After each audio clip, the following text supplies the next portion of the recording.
Video games featuring nobody. It seems that I'm alone. I'm gonna cry. Don't worry about me. I'm fine. How is my non-existent audience doing tonight?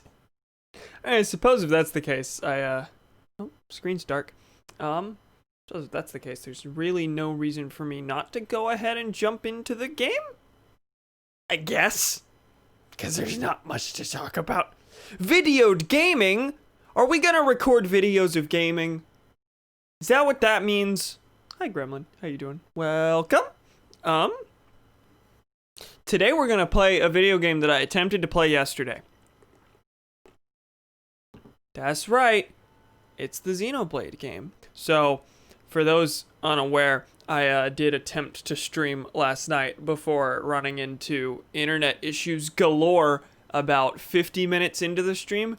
But the stream itself was so, non-substantial and, no one was there and we did so little that I figured I might as well just reload that save and redo everything I did in that stream so that people aren't missing things. Hello, Fence.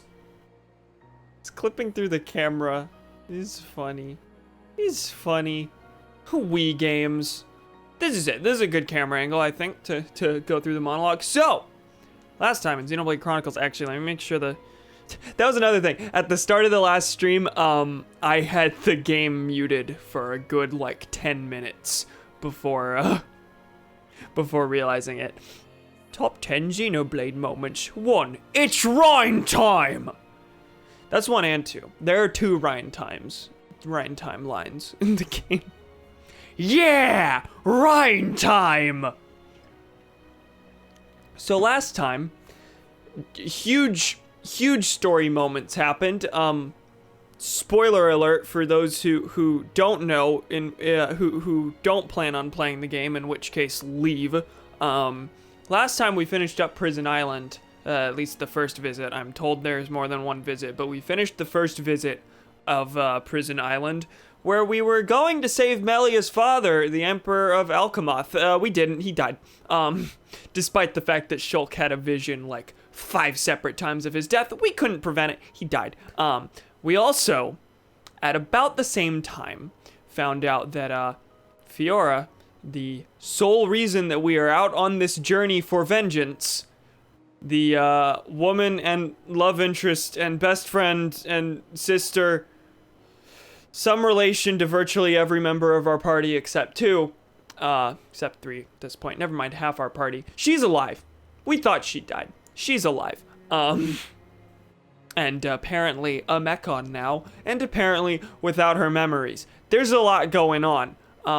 So from here on out, our quest is to still take vengeance on the Mechon, because they've still done big bad things, including now a new member of our party, Melia, her dad being killed by them, so that's a thing. But yeah, now part of our goal is to figure out what in God's name is going on with Fiora, because she's not Fiora. Oh, so that's why her Smash Spirit makes you metal. I don't like that very much. Yeah, the first time you mentioned the Smash Spirit, you were like, oh, she's metal because she's dead. And I was like, yeah, that's it. Yeah, Smash handles spoilers. So, it's a joke at this point, but, Smash handles spoilers so poorly.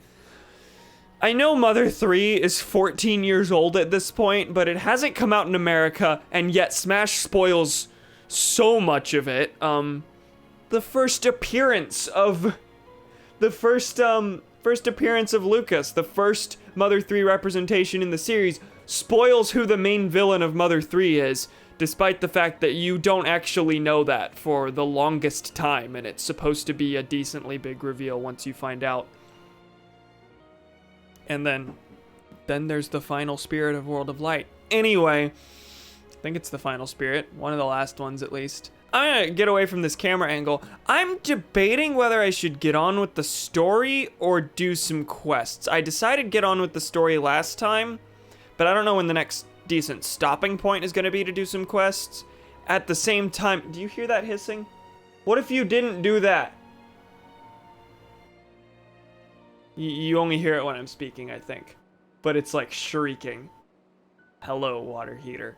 I think I'm gonna go ahead and start the stream the same way I did last time. Oh, also, other thing, the Monado's been upgraded. So if you've played Smash and Shulk's appearance in Smash is your only experience or exposure to the series, yeah, the sword is now cooler than the one that you've seen before. Alright, we're gonna talk to this fella. I've received orders from Prince Callian. I am to take you to Magna Forest in this vessel. Are you ready to depart? Yeah. Is that your water heater or is a plane going over your house? That's the water heater. Combined with the faint AC noise, but mostly the water heater. Curious how that sounds on your end. So we're on our way to Magna Forest because we're trying to get to Sword Valley, which is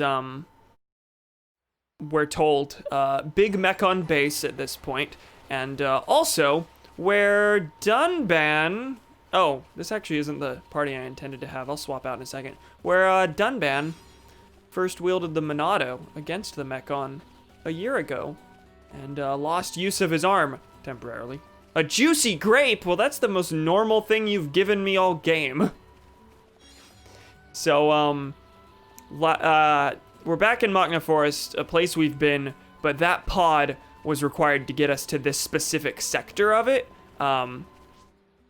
The actual time we're gonna spend in Magna Forest is very little. Basically just this little stretch here. But I have been wondering about this quest marker for 12 years now, and now we finally made it. Hey, fella. Help! Someone help! Don't just look, help! Bridge broken, it's so inconvenient. That doesn't sound good. I don't know what to do! If we no fix bridge, it big problem for Nopon to get back to village. You must grab materials to fix bridge. Need hoed planks and Rogel axe crests. Sure, we have some of those. 3 hoed planks, 2, I don't remember, Rogel axe crests. I'm gonna take this time to, wrong button. Haven't played this game in a while. Forgot how the menus work. I'm gonna take this time to do some swaps, I think. I think Melia, Ryan, and Shulk are a decent combo right now. Also, I switched outfits for everyone, and now Melia is the unique combination of primitive Nopon jungle attire and glasses. Just actual spectacles. I think those raise her ether. Ryan, what are you doing? So yeah, we're gonna walk along this stretch of land. The story route is telling us exactly where we need to go, but yeah, we're gonna get out of Magna Forest basically in no time. Pod landing site. Actually, what do you people have to say out of curiosity? How may I help you? Valak Mountain is up ahead. Or would you like to fly back to Aerith Sea? I was wondering if that was an option. No, we'll stay here. How about you? Yes. To get to Valak Mountain, just go straight up this hill. Look after Melia for us. I am Melia! Yes. There are many fierce monsters on Valak Mountain. Be careful. They're not that fierce. Hopefully this is the only stream in which, the first hour of gameplay will be stuff that I have just done. There's a thing to kill. A Suelo or Luga? Ash Fox. What makes it an Ash Fox? Is its color like ashy or... What's the deal with that?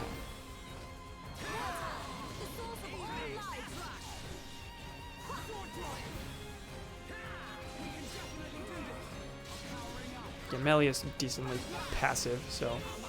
How much damage is that gonna do? That barely did anything. Well, I am using the bursts one by one. I kinda am playing as Melia because the whole start of last stream I was playing as Shulk, so I figured I might want to do things a little differently this time, just so the gameplay isn't identical and I'm not just breezing through it. I think that makes some sense.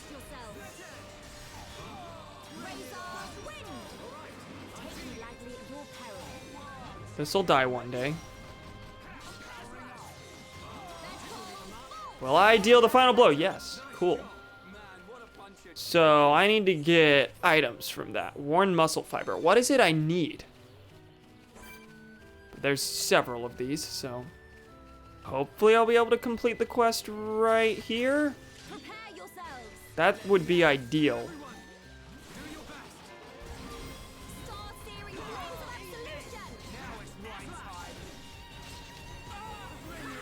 Ah! Thank you, Shulk. Oh, my burst gauge is full. I still am not actually sure what that does, to be completely honest. Oh god, Melia has done the most damage. That's not good. I'm aggroed.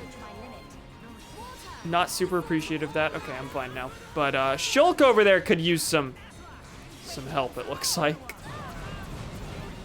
Oh god, that was a lot. Shulk really needs help. Oh my god. Heal, Shulk. Melia has to sacrifice her own HP to heal. Oh, that's very poorly leveled. That did almost nothing, which is kind of worrying, but you know what? 2 of these are attacking. Yeah, okay. Yeah! Rhine time! Oh, that nearly killed it. Right then and there. Well, let's hope, though, that,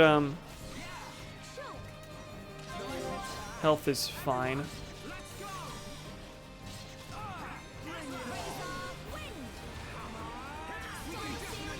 Should probably use regenerate so everyone gets some level of health back.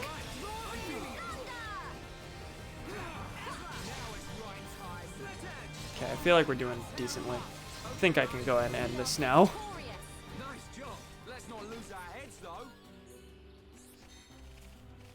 Oh, there's another. Oh, and there's a quest item out here. I missed that my first way through. I didn't actually check this section at all. Can I not fight you? Is that possible? Yeah, screw it.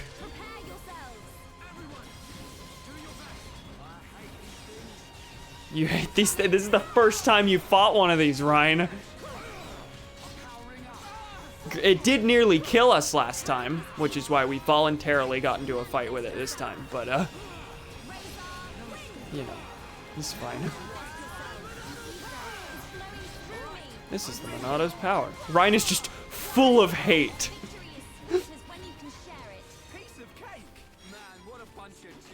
What a bunch of jokers. Ancient document. Not sure what that's for, but sure, I'll take it. Oh, hi, another one. I knew you were vibing around somewhere, I just wasn't sure where. Start with all the same buffs, essentially. Use regenerate a little bit later. Halloween season in Animal Crossing means I can put even more graves on our island, and my siblings can't stop me. Do you just have... You've mentioned this before, haven't you? Just graves everywhere.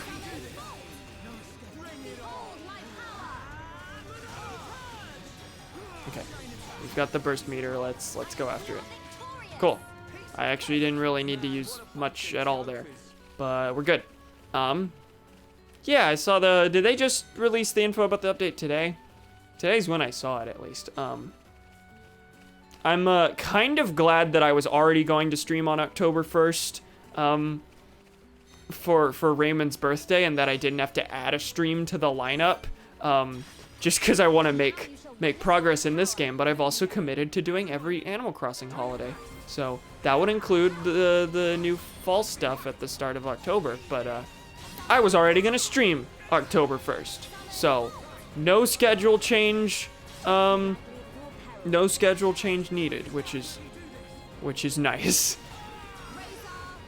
Not that I don't want to play Animal Crossing, of course. I just want to play this also. And that's also nice because it just gives me some more things to do on a birthday stream, because oftentimes I run out of stuff to do within like the first hour.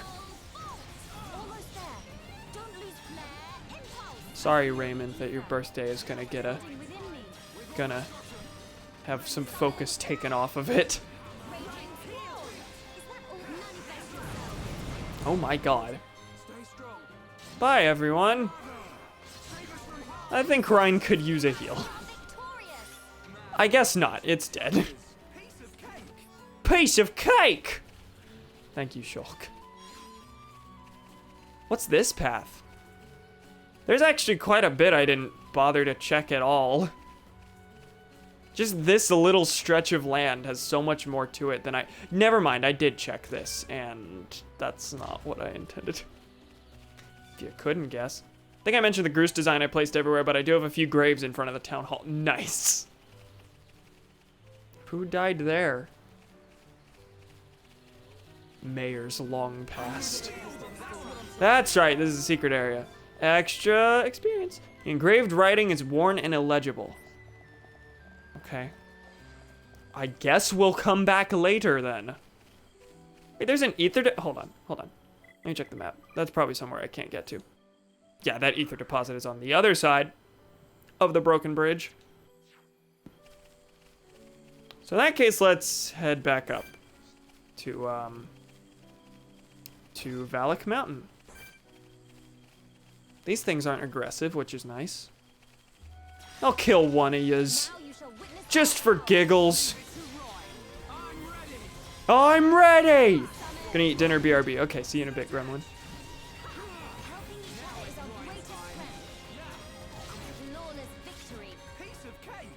Did she say a flawless victory? What did she say? Because, like, that went fine, but I'm sure there were some flaws. We could have probably killed it more quickly. Oh, the water heater stopped screaming. Oh, I know you heard me. You holding off? Valak Pass. Proceed we shall. I see.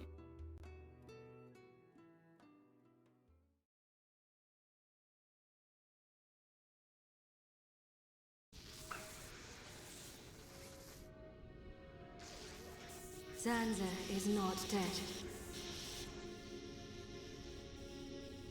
I feel it. Our tragedy unfolds once again. Lady Maynard. Does that mean... Indeed. I do not doubt that Egil too is aware. Who's Egil? However, why free the Monado? Zanza must realize it is now a double-edged sword. And what reason could he have for choosing the boy?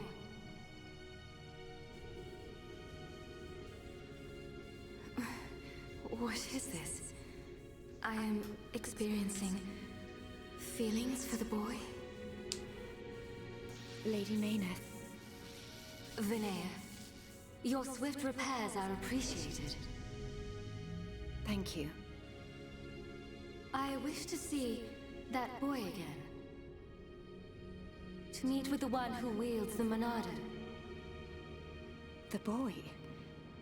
But my lady, is that not... Is Egil aware of my reawakening? He's not. Is anyone aware of Egil's existence? He knows nothing. Then, there is no need to worry. I shall meet the boy. Besides, the Monado will draw him to me.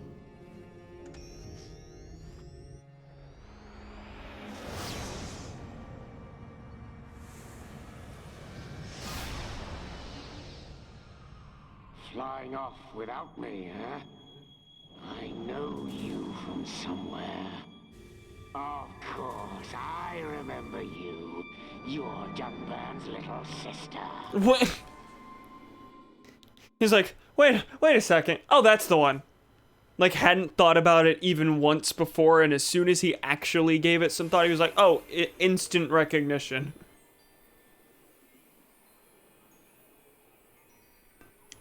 I would have figured he knew, given that he killed her. Would have known that the Mechon, like, repurposed her, but... I could go for a hot cup of Dixon's home brew right about now. We're not built for this cold. It is to be expected. This climate is as different to your home as it gets. It only snows this high up on the Bionis. Ricky hate cold. This can't be nice for Ricky. He's from Matna. He looks the warmest out of all of us. A little further down is Sword Valley, right? Ryan has his midriff bare. Like, I feel like Ricky's probably the most fine out of all of us. But before then, I must show you something. Me? You, Shulk. Do you not see? That tall formation that looks like a tower? Ruins, to be precise. Ricky see it? Bigger than Big Tree in Village. Bigger than the biggest. We can rest there. I'll explain everything then. Okay. Fair enough, I suppose. I will never not be, suspicious. That's the word of him. You going down mountain? I want you to make path to research team ahead safe for me. It would really help us in research team. Monta Mora Moras. Okay. What else? Lay him on me. Sparus Paguls. Pagels? I still haven't figured that one out. Will I figure it out? I don't know. Bo Chilkins. One more. Cessna Lexos. Only one for that. Ryan, why are you nearly falling over? You are literally just standing there. Don't make light of the icy mountains. Listen to what I say, okay? How to get to that really tall tower? Go all the way to bottom of this hill to get to Bagnar Snowfield. Hollow Bone there is like tunnel that leads to lower level. My colleague is near entrance of Hollow Bone, so head there first. How about you? Brr. So cold. But this is my job. I just have to bear it. I can sell you anything you need. I've got a nice range of products. Are you the same shop as this one? I did check this on the first attempt at this, the failed recording that was in fact broadcast to the public. And there are no arts manuals here, so I'm just not gonna bother. I think that's fair. I still haven't. I've only bought equipment, only purchased equipment one time so far in this game, and I've been fine. I feel like I've been okay, and I don't need to do that. So yeah, as that Napon said, there are many paths through this place. This is a pretty complicated area. Allegedly, they'll all end up leading to the same place, and I think the 4 monsters that I was told to kill are essentially across 4 different paths. 4 different sets of enemies wanted to. Lofos Mora Mora, that is different. Actually, it's nighttime. I think I need to change it to day to get the monsters to spawn that I need. So, 6 a.m.? I was planning on skipping today's stream because I thought I had to get up early tomorrow, but it's Friday, so fuck. Nice. Welcome, Donnie. How you doing? I have a homework thing I'm supposed to be doing for sociology, but it's due at midnight, so fuck it. How are you? I'm doing the exact same thing I attempted last stream. I loaded my last save because people would be so disappointed they missed 50 minutes of me just vibing in a snowfield. This one gonna die? I too am beginning to start drowning in assignments. It's so good. I'm already. There were 2 asynchronous lectures yesterday and today that I'm supposed to have done that aren't technically due until like Monday morning, so I just haven't done those. I'm really doing good with time management. It's really fine.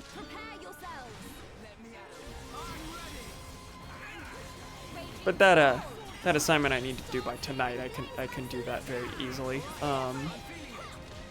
It's basically just like a weekly journal we have to keep based on the readings that we do. Where like, nope, let me get Ryan up, please, thank you. Good affinity boost.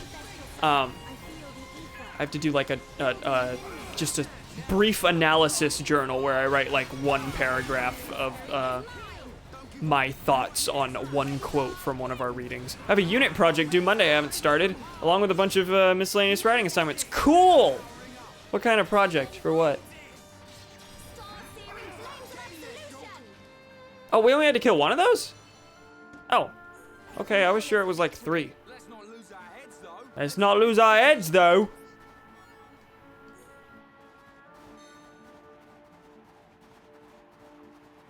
So I see another exclamation point off to the west there. But I can climb up this, too. This bit looks slippery. I have a feeling this might be an exit, not an entrance. Yeah, I can't get up here. I have to come from the other direction. I wonder what reason I have to, though. What reason I have for going there. Beyond just simple exploration, because I assume it's something a little important, given that they're just straight up locking it to me. Partly Awesome did a host. Hey, pal. How you doing? Welcome. We're doing the same thing that we were doing when the stream crashed last time. Still in Valak Snowfield. Haven't yet recovered all my progress from last stream, but yeah. To make a video using some theory on broadcasting industries to answer some question about those industries. Ah, I see. Shulk, you good? Losing it. Sorry, I gotta focus. Was Ryan responding to the fact that Shulk fell? Fingers crossed it doesn't die. Very afraid. Our theory was that it was work being done in the neighborhood. Lately, our internet just in general has become a lot less stable, but that's been the case across the entire neighborhood, which is great and cool and fine, and I'm not angry about it. That was the worst it had ever been, though. Before that, we were like getting some frame drops like roughly 2 hours into every stream that eventually would stabilize. It has not generally been as bad as just disconnecting me, and then as soon as I reconnect, disconnecting me again. What is this little tunnel? I've never been here. Honestly, if I didn't have my medieval history class, my nonfiction TV class is pretty dry just because it's a lot more business and regulation focused than I thought it would be. Yeah, I suppose it would be, but yeah, that's kind of frustrating. I love when you're like, don't you love that feeling when you're like excited for a class and then it turns out to be like, this is a secret area? Cool. Welcome to the pedestal. Did not process that first word. Don't you love when you're excited for a class and then it absolutely isn't everything you expected it to be? My contemporary moral problems philosophy class is pretty bad. Pretty bad. The professor rambles a lot. We're like 2 lectures behind where we should be, and we don't even have time to really catch up because only Mondays and Wednesdays are lectures. Fridays are discussion sections where we review what was covered in lecture that week. And we have a quiz on Wednesday that expects us to know the things from the lectures that we are behind on. So she's just gonna post PowerPoint slides and say, yeah, figure it out. It's real cool. Was that basically required damage? Anyway, I figured out what that was locking me out from. It was a secret area. Damn, that sucks, because my contemporary moral problems class is the only thing keeping me sane. Yeah, that's the other thing, is knowing that if I hadn't specifically thought, man, this time slot is more convenient, then I could be in a better class like yours. Midday nonfiction TV class would be my least favorite. Yeah. My contemporary moral problems class just kind of sucks because the professor meanders and we're behind. My Holocaust studies class is easily the most interesting one, but it is also the one that overworks me the most by far because we're expected to do daily discussion journals in addition to a film and a reading basically every day. in addition to the lectures. So basically we have at least double the reading for every class, because we almost always have to do a chapter of reading and watch an hour-long documentary. And do daily, like, response discussions. I haven't done a single one of those. I've brought this up a bunch of times. Haven't done a single one of those because a log of the first, like, 10 are due, is due in 5 days. So I'll have to do, like, 1,500 words of writing this weekend. It's fine. Sour grape. That's also a surprisingly milquetoast normal item to pick up. There was a juicy grape earlier, now there's a sour grape. You don't know how many times I considered abandoning journalism for philosophy. I don't blame you. My intro class last semester was easily, I don't know if it was, what did I take last semester? It might have been my favorite class. It and astronomy were pretty tied, I think. What did I take last semester? Film history, astronomy, philosophy. What's the one I'm not remembering? Why don't I remember it? U.S. history. U.S. history. Actually, never mind. I had a pretty good set of classes. U.S. history. Yeah, with you. Why did I forget that? I'm a history major and I forgot what did I take? Oh, the history class. That's the one. Last year fucking popped. Last year was pretty good. Semester. Yeah. This semester just like, I guess it really does come, for me specifically, come down to the classes, because like, online classes in the like last third of last semester, I was fine. I enjoyed it. There were lots of things about online learning that I actually preferred to physical classes. And all my professors adjusted pretty well to the transition. And then this semester, starting from fully online, it sucks. I'm dying. It's fine. Do you think I wanted to take a week-long hiatus from streaming? It is not in my best interest to be streaming right now, but it is in my best interest mentally.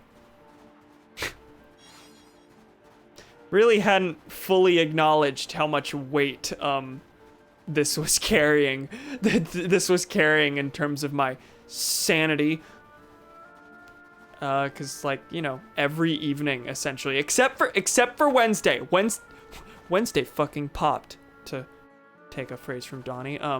Wednesday I played Among Us with pals for like 5 straight hours and it was great, and I'm really looking forward to doing that again soon. But yeah, otherwise I took basically every evening off to work on schoolwork that I'm still not caught up on. I'm extremely close to catching up, which is the only reason I felt stable enough to stream today and yesterday. Not that I was able to stream yesterday, but yeah, love Among Us, so good. Yeah, my brother, I think, was the one who finally, well, it was a combination of my brother and Thomas saying, you should get this, but my brother convinced me to buy it because it was only $5, and then he said, I've convinced you to do this, next I'll convince you to get Minecraft. And like, Minecraft is a fine game and everything, but I've made the point several times that A, it's just not for me, B, that's a huge time sink game, and I don't the only one of those I'm gonna play is Animal Crossing generally. But the other thing is that like, Minecraft is kind of like, a lot of the systems in it are a little too complex for me to like bother trying to learn, bother caring enough to learn. Whereas Among Us, like, the reason I was so willing to jump right in and buy a new game was because it's extremely easy to understand. And it can run on basically anything. So like, you know, with basically any other multiplayer game you're gonna try and pick up, basically any other multiplayer game you're going to try and pick up, there will be someone who can't run it, there will be someone who doesn't like it because it's too confusing. Among Us is extremely easy on the brain and on the system. And it's very cheap. You can, like, gather a group to play it in no time.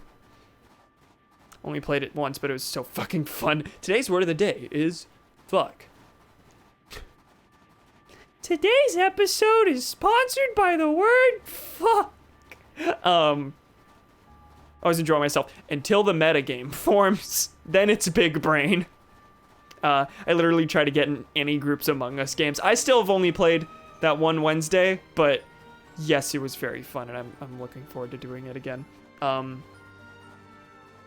We'll see if this ends up happening, but the current vague plan is to gather the same group of friends that I played with on Wednesday and streaming it just all as a group.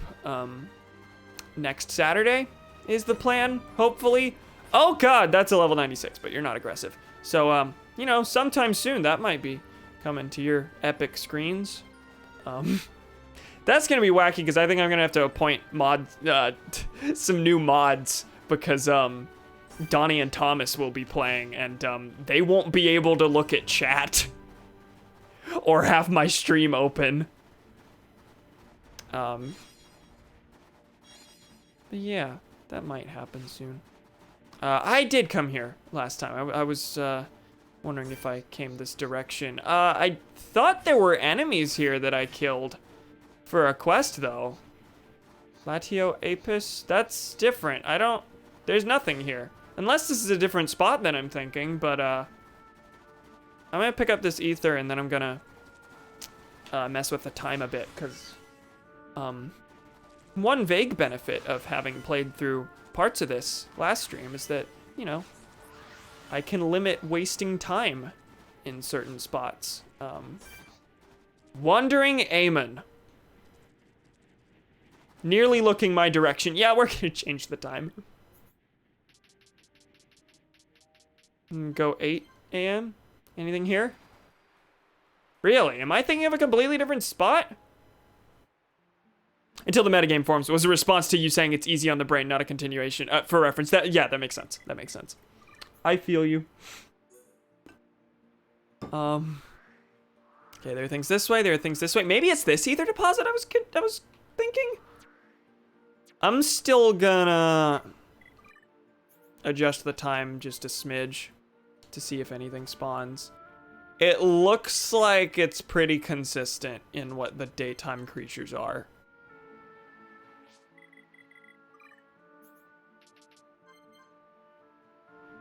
Yeah, this isn't the spot. Okay, well, you know what's neat?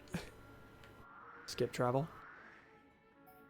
That's Befalgar. That's what it was. Okay. Yeah, I'll go back to where I was. Basically start it over and go down a different path. Yeah, that's the thing. Valak Mountain, like, it was specifically said to us, there are 4 paths to where you need to go. 4 possible methods of travel here. And, I'm pretty sure all the quests I just got are along different paths. So, basically this is just gonna be me starting from the same landmark over and over until I've seen all the things that need death.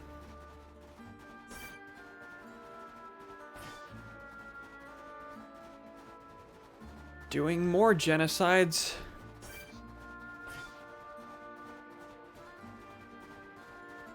You want me to ramble more about my genocide studies class? Because that comes up so often. Because I have one thing that is mildly bothersome that I learned about the UN definition of genocide, if anyone wants to hear. Wait, did I go down here already? No, I didn't. Yeah, we'll go through here.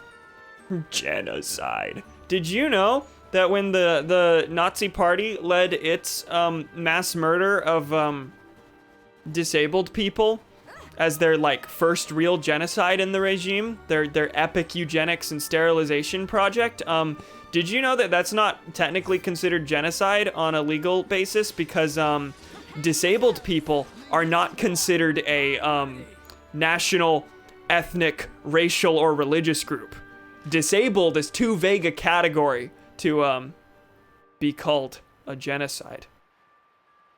At least some argue. Most scholars today consider it a genocide, but with a very strict eye, you can deny that it was genocide, which is great. Which is just great, because the definition is very strict. Basically, I've said this before, but one of the big themes of my of the genocide studies class is looking at the legal definition of genocide and critiquing it, because it is extremely specific, to the point where things that basically everyone would call a genocide can be denied as a genocide. So there's that. There's the fact that intent has to be proven basically without a doubt. It's like, you can kill all the things, but if you didn't do it specifically with genocidal intent, it's not a genocide. It's simply a mass murder, which is so much better, as we know. Oh, I'm dead. Oh, was I aggroed? That's not good. Get me going on genocide, and then I get killed. What? What? Yeah, it's pretty cool. It's pretty wonderful. And the other thing is that, the Nazis' definition of disabled was, you know, very loose, in that the specific disability categories that they were going for, hereditary disabilities, they, you know, played very fast and loose with that definition. So, like, they would kill or sterilize schizophrenic patients, even though schizophrenia isn't hereditary. So, there's that. And they would say things like feeble-mindedness is a disability, alcoholism, things like that, and use those as reasons to kill people. So additionally, since the category was so broad and basically without any one specific definition, you could also argue there, oh, that's not a genocide because it's not one group. Give me a heaping helping of, I can't believe it's not genocide. Cat gets irrationally angry when I'm in class. He attacks the door. I took a video, but it's too big for Discord. That's disappointing.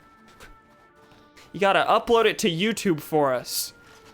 Welcome back, Gremlin. We're talking about genocide again. Not funny video game genocide. Actual genocide. Because I am just the most... I have the most lighthearted subjects of discussion.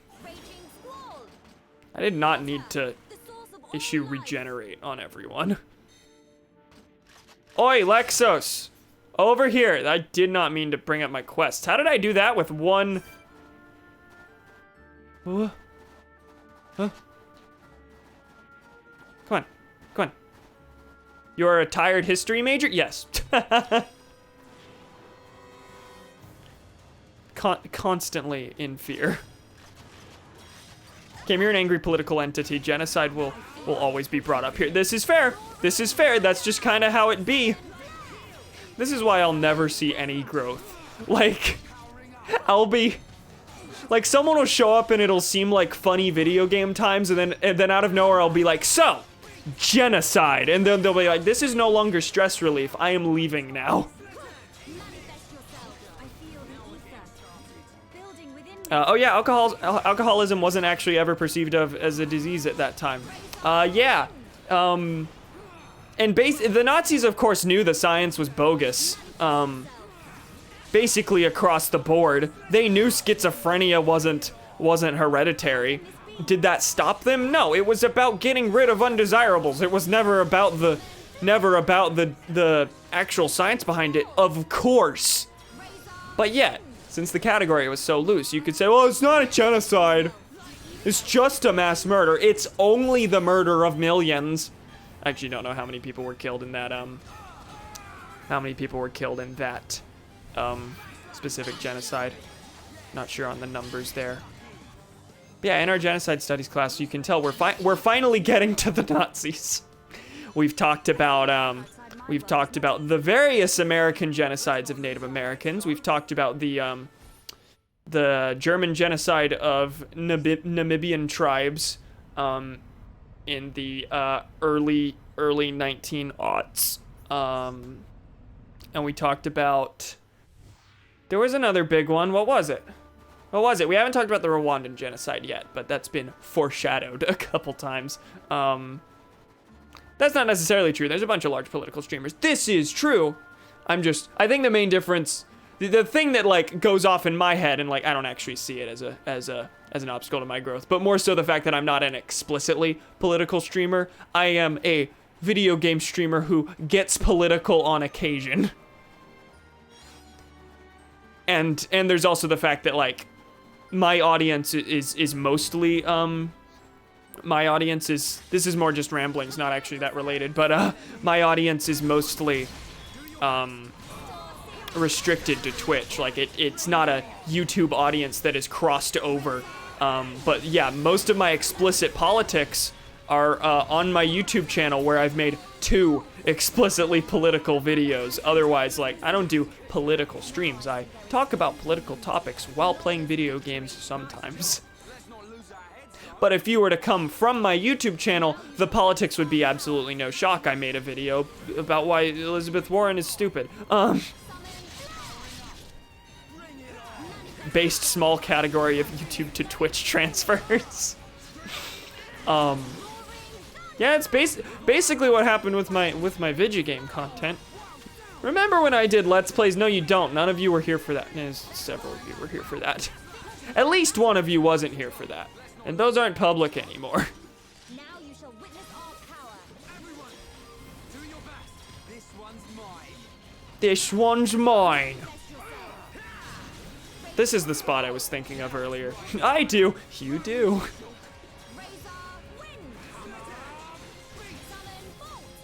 I might need to take a bunch of history classes so I can be consistently and justifiably politically angry in a way that doesn't involve me going off on Twitter.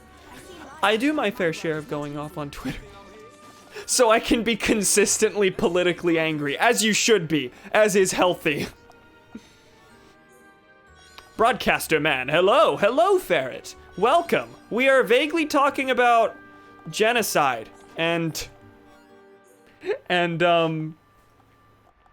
the nature of how I talk about politics on stream. What series was it? Pikmin? I think it was Pikmin. What about it? Was that where you joined? Seems normal. It's very normal here. I did 2 Pikmin series. I didn't finish the second one, I don't think. Yeah, I did Let's Plays long enough that like I got to the point where I was like, my old stuff is bad, let's redo the old stuff. I redid Pikmin, I redid Luigi's Mansion, I was planning on redoing Star Fox 64 and Sonic Adventure. I Let's Played Sonic Adventure. That one I didn't finish. It was also long enough that like I was extremely inconsistent with my super early uploads. So I was like, you know, I never even finished this series. What if I actually went back and did it in before history minor? I would consider double majoring if I didn't have to take 30 science classes. Is that part of your... That's not part of your major. That's part of You're referring to how liberal arts be, I take it? Because I gotta take lots of science classes. I'm in my 2nd year of astronomy, which I never expected to take. You know what I really like? Astronomy. I've gone on this ramble before, vaguely. That's your major. I was just making sure. Wait, does journalism also have majors?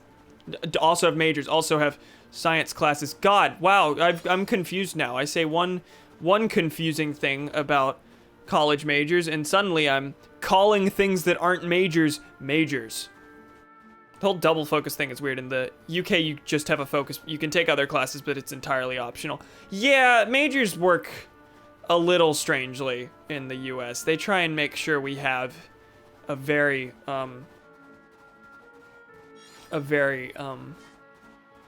broad knowledge in addition to our major. They try and pigeonhole us into one specific category while also saying, well, you have to take this and this and this and this and this. Journalism has no extra sciences beyond core curriculum, but I'd fuck around with some more dinosaur classes if I feel like it. That's basically where I am with philosophy. Philosophy, despite being a liberal arts major and that being what I would call a social science, at least a liberal art, it does not contribute to my major whatsoever. Taking philosophy classes is fully elective. Just a thing I'm doing because I'm stupid and want to. Dinosaur class sounds fun. I need one more science, so I might consider that. But I also might consider just going into a 3rd astronomy class. How much do I need for an astronomy minor? Because, like, I have to take so many sciences that, like, I might as well focus on one, and if I can get credit in that, then sure. I'm an astronomy minor. Do you know how telescopes work? I'll tell you. I'll fucking talk your ear off about how telescopes work. Actually, telescopes are my least favorite part of astronomy. Especially since COVID-19 blue-balled me from getting to see dino bones in the lab. Oh yeah! You were gonna have the opportunity for that. Yeah, it blue-balled me for my first astronomy class too, because there was a project where I was supposed to go to an observatory, to an observatory on campus and use one of the telescopes and like write about observations, and instead it became find photos online of some vague astronomical concept that kinda interests you, and then write a report on that based on photos. And I don't even remember what I wrote about. I bullshitted my way all the way through that. It was basically, oh, I don't get to use the telescopes? Fuck you, I don't care about this anymore.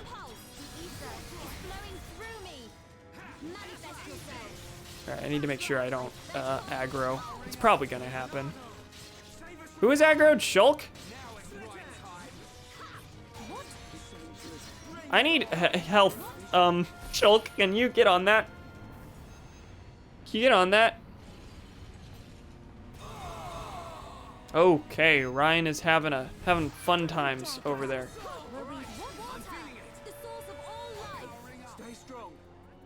And we don't have enough to use the party gauge. Shit, that's not good. Ryan's down, I think. Oh god, that hurts everyone? It did not make that clear, I don't think. Maybe I just didn't pay close enough attention to the visual, but it said I'm going to hurt. I'm going to hurt Ryan specifically. Pillars of Creation is the best choice. I love the Pillars of Creation. They're literally just a gas cloud if I remember correctly. I don't think I know that. Pretty gas cloud though. Oh shit, everyone dead. Everyone dead! I need to change the time. Should have gone the other way. Okay. Never let me near rate my professor. I will give everybody 5 stars. Yeah, no, I'll give all my good professors 5 stars. I'll give any bad professors like 4 probably. I'm too generous with that.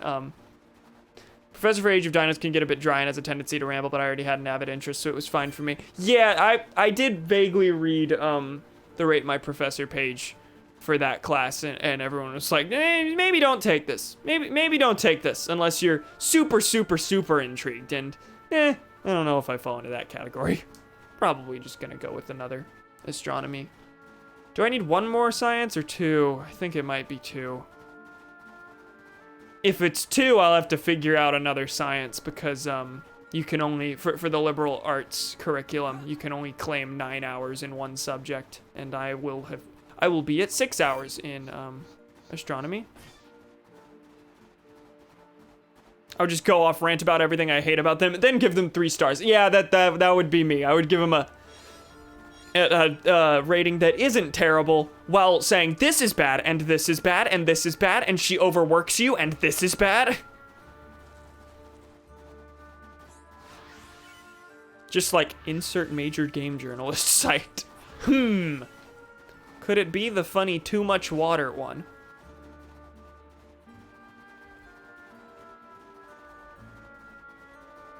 The reason Sega can't make good 3D Sonics anymore is because they never did in the first place.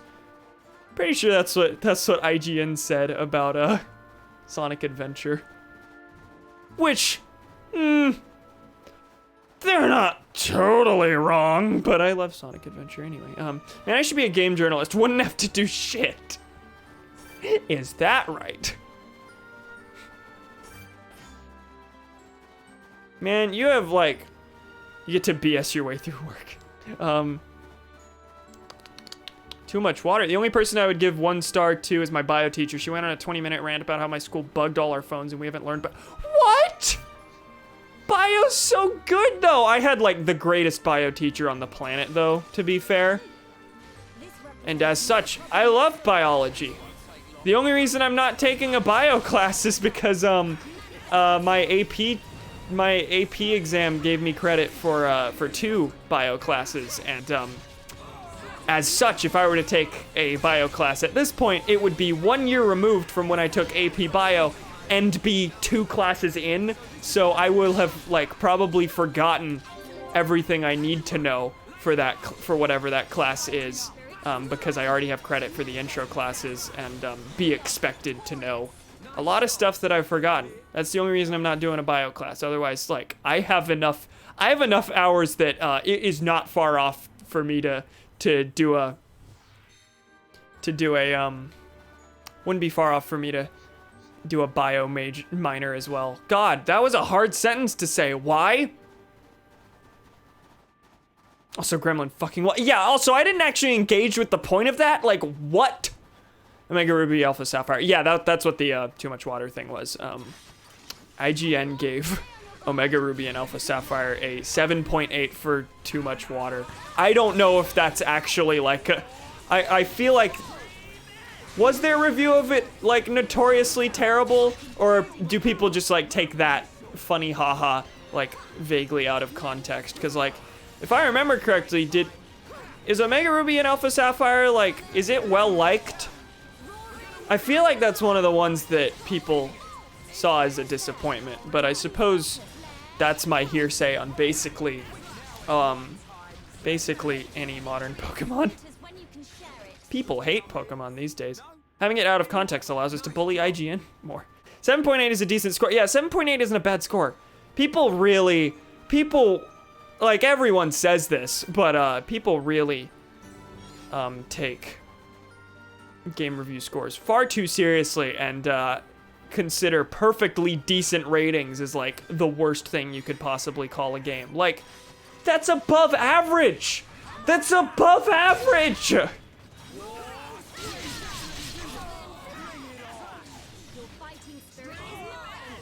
Oh, we're all bound. We are stuck in a spot. Let's do a chain attack. Free affinity, you know? Very scatterbrained when she goes on tangents, calls a student Dimitri. She's not a guy and her name starts with an A. What? What the fuck? What the fuck kind of teachers does your school hire? Oh my god! Only problem with most game reviews is when they are blatantly wrong. Like, yeah, if they criticize things that like just aren't true about the game, like, yeah, but ultimately criticism is subjective. I don't think there's any point in freaking out when a journalist gives a game you like a bad score, because game reviews are about, at least in the traditional sense, game reviews are about finding out if you'll like a game or not before you purchase it. And to that end, you should just look for reviewers and critics who align with your taste, because they'll know what you like. If they like a game, you'll probably like it. There's no point in getting mad at someone for disliking a game, I don't think. Criticism is subjective until they're wrong and dumb. LMAO IGN gave Imagine Party Babies a 7.8. What?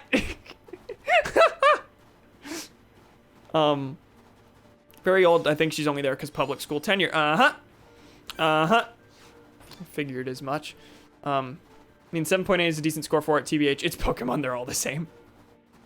I wasn't gonna say it. My only like real Pokemon experience is with Pearl. I played the shit out of Pearl as a kid, and then I just stopped playing Pokemon. And every time I tried to get back into it, I was like, I don't think this is for me anymore.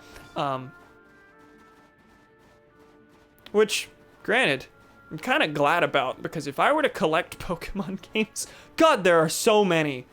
And as an epic video game collector, anything I like, there's, you know, that thing in my brain saying I must own literally all the games in the series. And like, of course I would want every, and that's a game where, like, you know, they release in at least 2 versions per generation, and they intend you to purchase one and have like a friend buy the other so that you can trade. Like, it's the system's there to encourage trading. I would buy every version of all of them. Like, I own Pearl. Actually, no, these days I own Platinum. My copy of Pearl was given away. And solely because I owned Pearl in the past, I want to get a copy again with basically no intention of playing it. A copy of Platinum fell into my lap, And so, you know, I have Platinum, I will get Pearl. At that point, I have nearly all of Gen 4. Might as well go for Diamond. Do I like Pokemon? No! This is not a high priority on my list, but like the fact that the thought is in my brain at all is a little wacky. Oh my god, I found another landmark. How many? Oh, we're already at a longer stream than last night, which is nice. Oh, and I finished all the monster quests. Cool. Okay. In that case, I'm just gonna go for that exclamation point. Too many Pokemons. There are several. And remakes of like 3 generations now, right? 4 generations. Fire Red, Leaf Green, Heart Gold, Soul Silver. That's Gen 1 and 2. Gen 3, Omega Ruby, Alpha Sapphire. And then another remake of Gen 1 with Let's Go Eevee and Pikachu. Right? Those are considered Gen 1 remakes? Still haven't gotten to the... You know, if they do remake Pearl. Diamond and Pearl, I might go for that just to see if this will finally be the time I can get into the franchise. But hot take, I've never found Pokemon to be fun. That's what I'm saying. Well, I just said that. Not never. I just don't find it fun anymore. But yeah, as a kid, I was like, oh, this is real good. This is real good. And I played a bunch with a friend who had Platinum. We going for some speedrun tactics? It is Gen 1, but Let's Go's definitely not the same game. Oh, I know that much. I know they're technically remakes, but the games themselves are wildly different in style. Pokemon can be fun, it just requires long breaks so it doesn't get boring, which I guess doesn't mesh well with the fact that they release how often? Like, in my mind, X and Y is still like the newest one, but that's really only because I own both X and Y. That was it. Why am I saying I should buy a Gen 4 remake if it comes out? Because I've been through this exact dance before. I did buy Y, and my brother bought X. I convinced him to buy X when I bought Y, so that we could play like at the same time together and like motivate each other to keep going with the game, because we could trade, we'd be experiencing the same things at the same time, but we could also compare the differences, and it'd be really cool. And conceptually, yeah, you know what? The 2 versions of the game, that's pretty cool. I like it. Neither of us played for more than a week. Neither of us were very into it. Granted, my brother's just not super into RPGs in general, so. Okay, is this water gonna be cold enough that it damages me? I have a fear. No, I'm fine? Okay, cool, I'll take that. Ether Plum. Maybe I just haven't had a good intro into the series. Yeah, I had a pretty decent introduction to the series. I know people don't look super fondly on Gen 4 these days, but my friend got me into the game, and like I watched him play through the first bit of the game, and I was like, man, this is cool. Oh, and another friend also had it. Like, yeah, part of why I got into Pokemon as a kid was because like I had 2 friends that were super into it, and like I guess every kid at that point was kind of going through their Pokemon phase, because like that is a thing. I feel like almost every kid who is into video games will at one point or another have some sort of Pokemon phase, or at least get annoyed at everyone else for having their Pokemon phase and feeling left out. That's also fair. Yeah, I had 2 friends who were going through it, and I was like, I should do this too. And we all had different versions, and it was fun, and it was cool. Well, that's so funny. That's how I got into heroin. Thank you. What? Also, I was helping my dad clean up my sister's room. I found the copy of Majora's Mask 3D she lost. Oh my god! Good. Good. Cool. How much have you played of Majora's Mask, out of curiosity? Like, will this be new to you in any sense of the word? Or will this be will this just be a fun revisit? Also, wait. I went up to that... I was just in that pool up just north, and there's a path to the right there. Did I try to go there and I was blocked off? Yes, I'm gonna make that long trek back to it again. Isn't Majora's Mask 3D considered a bad port? They make a lot of changes that are pretty controversial, but ultimately I'd call it roughly the same experience. If it's your first introduction to the game, I think it's fine. There are changes that are bad when compared to the original, but ultimately, I found them pretty easy to get past. I think it's if you have the opportunity to play both versions, I suppose the original is probably the better better experience. But I think Majora's Mask 3D is, it's fine. The changes they make are like unnecessary for the most part, but by problems, it's just, yeah, the restoration mod exists for a reason. I don't mind the changes all that much, but yeah, it's one of those that I feel like you'll only complain if you've played the original before. But also, like, that's coming from the standpoint of, hey, I've never played Majora's Mask 3D as my first experience with Majora's Mask, so I don't know. Maybe there are things that are wildly stupid.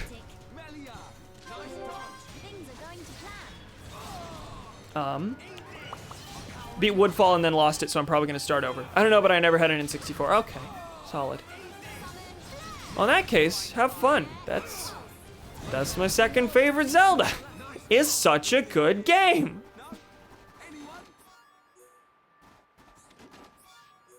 Restoration Project's just a project to make Majora's Mask better. Might even play it on stream. Ooh. I'd probably watch that. I mean, I'd probably watch anyway, but yeah, it sounds fun. Restoration project to make Majora's Mask better. I'm waiting for Neryl's Majora's Mask 3D HD textures to be complete. What was I gonna say? I've never looked into 3DS emulation at all. Also, yeah, it looks like there's a path that you can fall down from up there.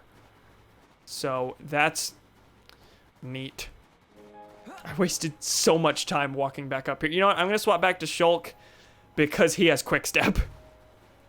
This will let me get around back to where I was a little bit more nicely. Been watching a lot of Ocarina of Time randomizers, and I'd like to do one, but I'm pretty sure it doesn't work on Chromebooks. I think the emulation scene on Chromebooks is like surprisingly robust, but it's also like, yeah, you're gonna have to jump through some hoops. I mean, I think most Chromebooks these days have the, what am I trying to say? Have the Android App Store on them. So I'm curious if any of those like work decently well like on Chromebooks instead of just treating it like you're playing on a phone. Because like mobile emulation is shockingly good. Back in my big emulation days, I really don't emulate all that much anymore at all. But back in my big emulation days, I was in like middle school playing Earthbound on my phone on the way to school every day. And yeah, Chromebooks with Ubuntu or Crouton will be a decent emulation experience for sure. Okay. Yeah, I suppose you could put those on there, couldn't you? Rare for emulation to be Windows exclusive. Yeah, absolutely. The 3DS emulations are actually already pretty great. Same with Wii U. I'm not shocked. It's definitely had time to develop. I've just never looked into it at all. Maybe I should. There are a couple 3DS games I would stream. Now you can emulate Morrowind on mobile, and someone got New Vegas to work. Well, that's amazing.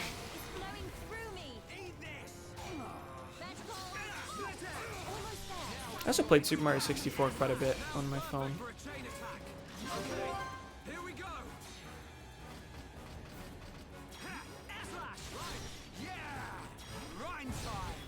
Corey's dead. Oh, I didn't realize Melia was dead. I'm paying so little attention to the UI elements that I should be paying attention to, because like Melia died and the music was screaming that Melia died, and I was just like, oh cool, you can emulate New Vegas on mobile? Yeah. Paying no attention. Rhine time! Is one of Rhine's lines literally just Rhine time? It's, yeah, Rhine time! It's so good! Which is a companion to his other line, now it's Rhine time. Very different things, you see. So there's that question mark, exclamation point I couldn't get to earlier. I guess I should probably just follow the path. Why is it making me loop around? No, we're walking this way. I think the game is confused. Is this man the Hulk or some shit like that? Well, he is hunk. This is true. I will concur with this. Why is it routing me that way? Huh. The bottom of Valak Mountain on the arm of the Bionis is the... Oh no! Himbo. Himbo. Did I miss anything? I remember emulating Mega Man X once. It was fun. My only experience with Mega Man X is through emulation. There's a lot of like SNES era games that I ended up purchasing because I first tried them on emulator. But also a lot of games that I only experienced through emulation that I've never gotten back to. I remember for some reason I emulated Ghosts and Goblins for the NES. Not that it's a bad game, I just can't fathom why like middle school Cam would be like, yeah, all these like Super Nintendo era games in series that you adore, like a world of possibilities for experiencing games that you've always wanted to but never have. Ghosts and Goblins. But yeah, emulation got me into the Mother series. Emulation got everyone into the Mother series. I suppose that's not quite true anymore now that not to say Virtual Console isn't emulation, but illegal emulation got everyone into the Mother series who didn't have the game as a kid.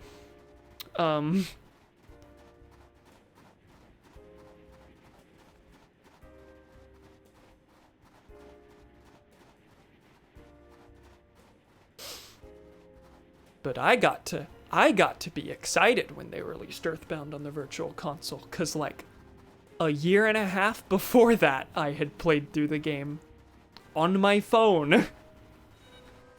What are you? Another one of you. Okay. Fine video game.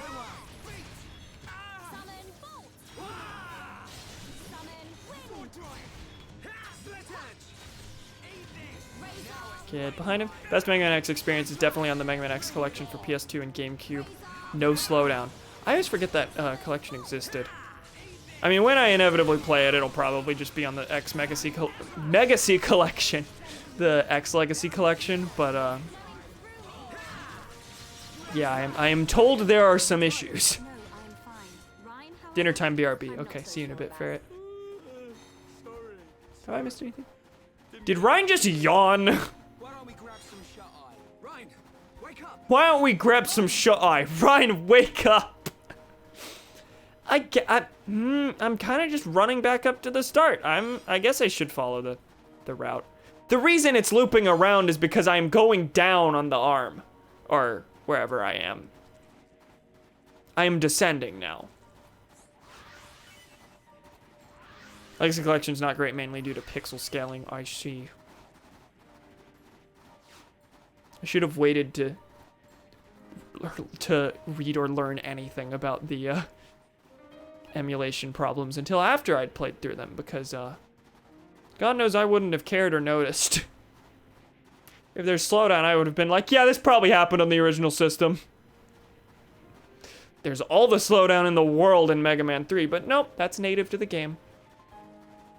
Which I can now completely, like that's what I'd always read, but I can now completely verify that because I played through it on the original console. I am looking forward to being able to like truly expand my collection whenever I'm like actually able to earn money and do that. But slowdown does happen on the OG console. Oh, so it's emulation that's far too accurate. The fact that it's an emulator rather than a port. Now what was I gonna say? I'm really looking forward to actually like expanding my collection into older games, because right now it's really just I pick up Wii games when I can because Wii games are dirt cheap. Like it's just a real nice feeling to play a game that you've always played on like modern hardware, and be able to experience it the way it originally was. Like getting to play, I'll only play it on the NES for the novelty. Like if I want to play Mega Man 3, I'm always gonna go to the Legacy Collection these days. But getting to play through it like that one time on the NES after years and years of being familiar with it, like in upscaled HD, is like, oh man, this is neat. Say Wii games are dirt cheap. I saw someone selling Rhythm Heaven Fever for 120 used on Amazon. Is Rhythm Heaven a more expensive one in general, or is that just wild? The great thing about the Mega Man X collection for PC, GameCube is that it ports the game, not emulates them. There is no slowdown. Okay. Okay, nice.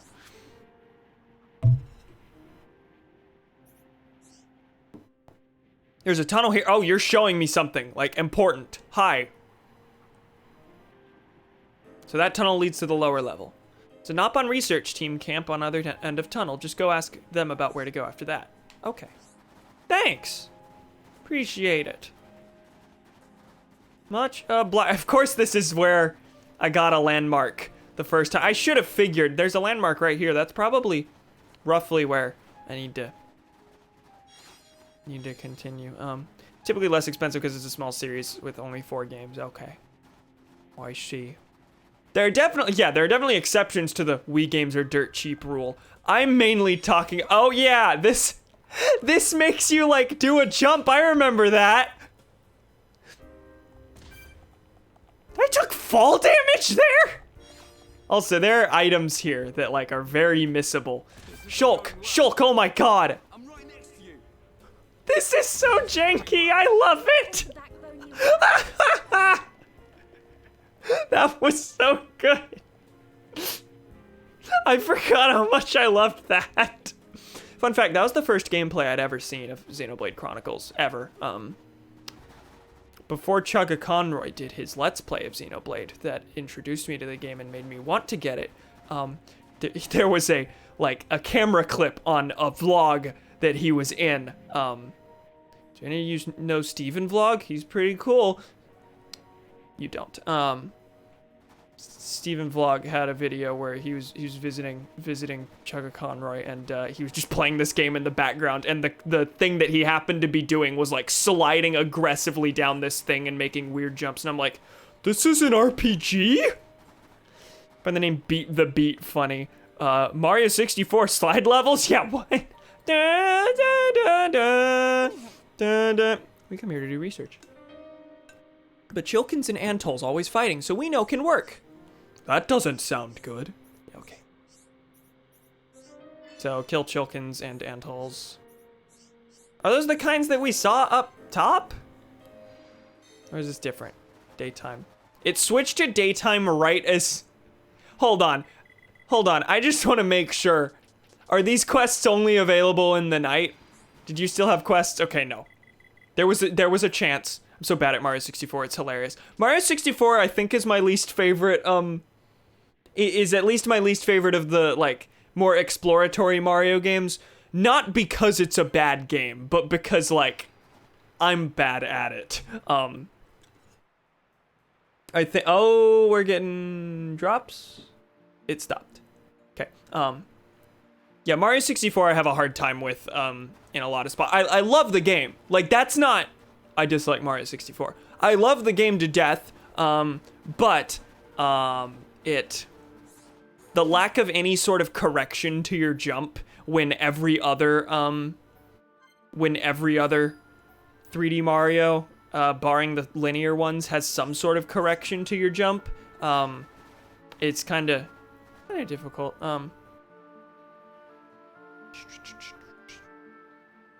There was a chunk, but it seems fine. For drops, yeah, it seems fine now. Let's hope it stays that way. In Europe, that game's called Beat the Beat Rhythm Heaven, and it includes the English and Japanese sound effects / voices. It is the definitive version, and it is a blast. Nice. That is really cool that it has both options. Chocolate chunk cookie. I bought both of those arts manuals for Ricky. I don't know if... Bedtime. Do I use either of those for Ricky? I think I use Tantrum. No, I don't even use Tantrum. Tantrum's the one that inflicts break. But when I got that, I specifically said, no, I don't need to bother with this because almost always Dunban or Shulk will probably be in the party and be able to inflict break. And even if not, Ricky has the chance of forcing topple without break. So I don't see the need for Ricky to have a move that inflicts break. I just don't see it. And yet I just bought a thing to upgrade it. Bedtime isn't bad, but I've replaced it with some other stat debuff moves. Yeah, I'm not too torn up about buying that arts manual because there's always the chance I'll swap that out. But Tantrum, shouldn't have bought that. That's a pretty expensive manual too. I just spent a lot of money. I'll get it all back. I barely spend money in this game as is. Also, it says there's a bunch of things back here. Can I actually walk this way? Oh, Gremlin, that's right. You said, was Galaxy the only one that you'd experienced, before All-Stars? How do you like the ones that you hadn't played? I'm imagining experiencing Sunshine for the first time today. My sister, she's like 10. My sister is playing through Sunshine right now, and she's 10, so she's notoriously terrible at it. But she is adoring it and likes it by far the most out of the 3 in the collection, which kind of shocked me because I guess it shouldn't shock me. Sunshine, I think, out of the 3 is probably the most fun to just like play around with movement in. But it's also extremely janky. Sunshine's fun, but people who say Fi is annoying haven't met Flood. Really? Flood doesn't stop you in the middle of gameplay. Galaxy's ridiculously easy. Like, I got 99 lives in that game so far. Galaxy is pretty easy. Galaxy 2 ramps up the difficulty toward the end. Galaxy's still, like, easily my favorite, but yes, it is easier than the others easily. How many times can I say easy in the same sentence?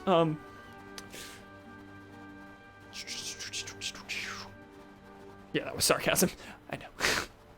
Hence the /S. Fuck you, fuck you, fuck you, fuck you. Didn't game over in 64, but I game overed in Sunshine like 5 to 6 times. Solid. Sunshine I know is the hardest, and that is partially like actual difficulty and partially weird jank. How do you feel about the pachinko machine? I've never done it.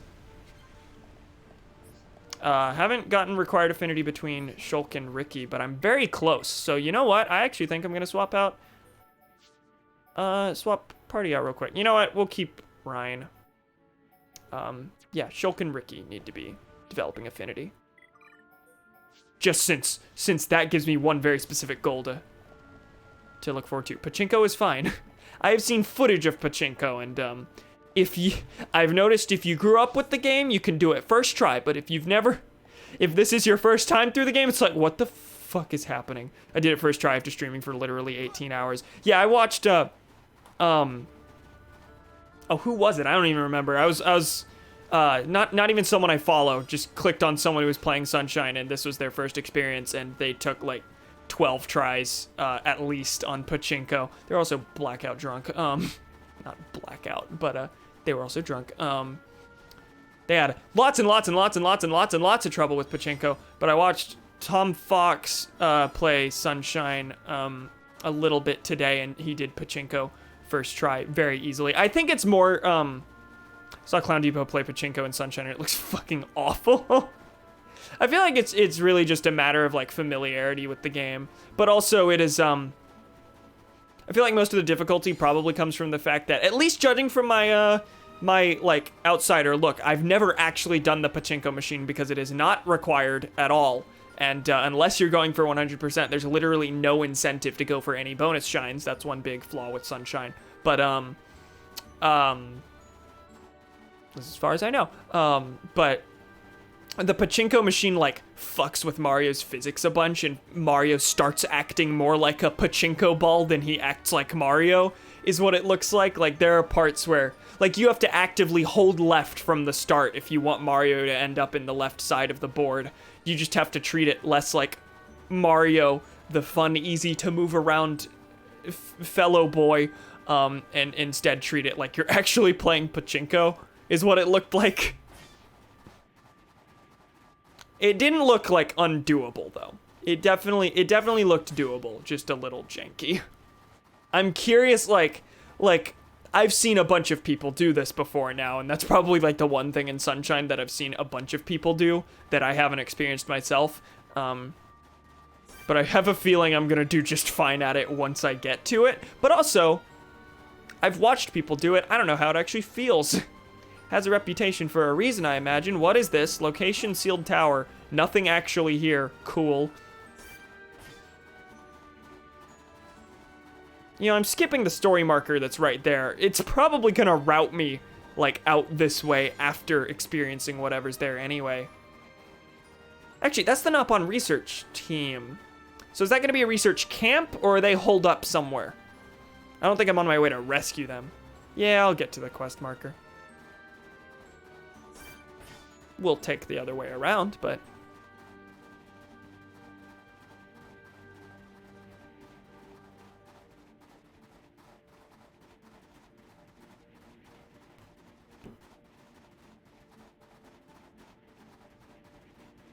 Sunshine also controls, just feels control-wise very different from basically every other Mario. So, like, I have had a fun time watching people, like, try and get used to the controls. Like, you can tell if someone has played the game before based on, like this is true of any game, of course, but you can tell how new someone is to a game based on how well they've adjusted to the controls. And Sunshine does take a bit of adjusting, and,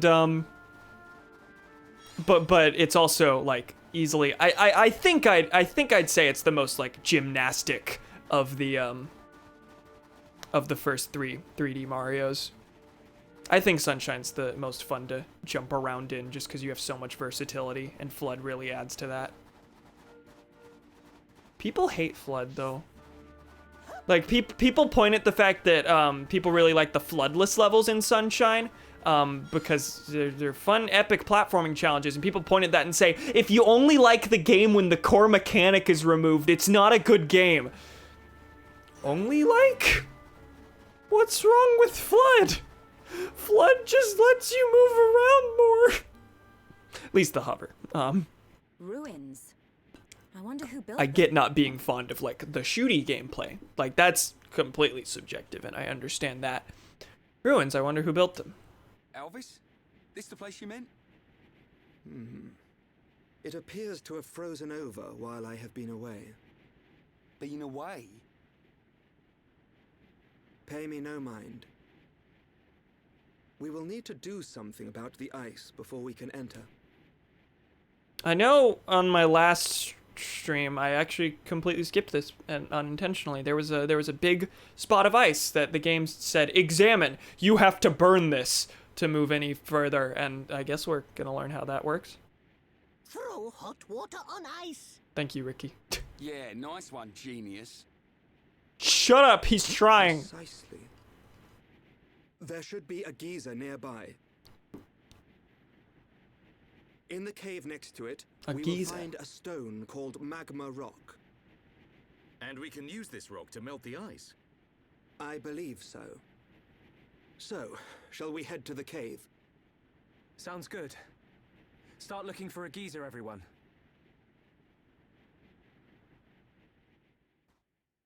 Well, Melia's canonically 88 years old. Have I mentioned that? In the affinity chart, it shows everyone's canonical age, and Melia's the oldest, because I guess Hyantia age differently. Story quest. Door to the tower that Alvis spoke of is covered in ice. You can melt it with a magma rock, which is found near a geyser in a cave on Valak Mountain. Can I collect more than one magma rock? Because, like, I need that for something else, too. At least that's my guess. I have to head back up? Really? What if I want to just explore the area? Everyone screaming geyser. Why is Charlotte just wearing no pants? Charlotte's armor sets are remarkably terrible. That's just the word I'm gonna use. Basically every single thing you can give her to wear is like ridiculously fan servicey in one way or another. Let me just show you. Yeah, no, look at her from the front. This looks like the least possible fan servicey outfit you can give her, and then you turn around and what the fuck? Yeah.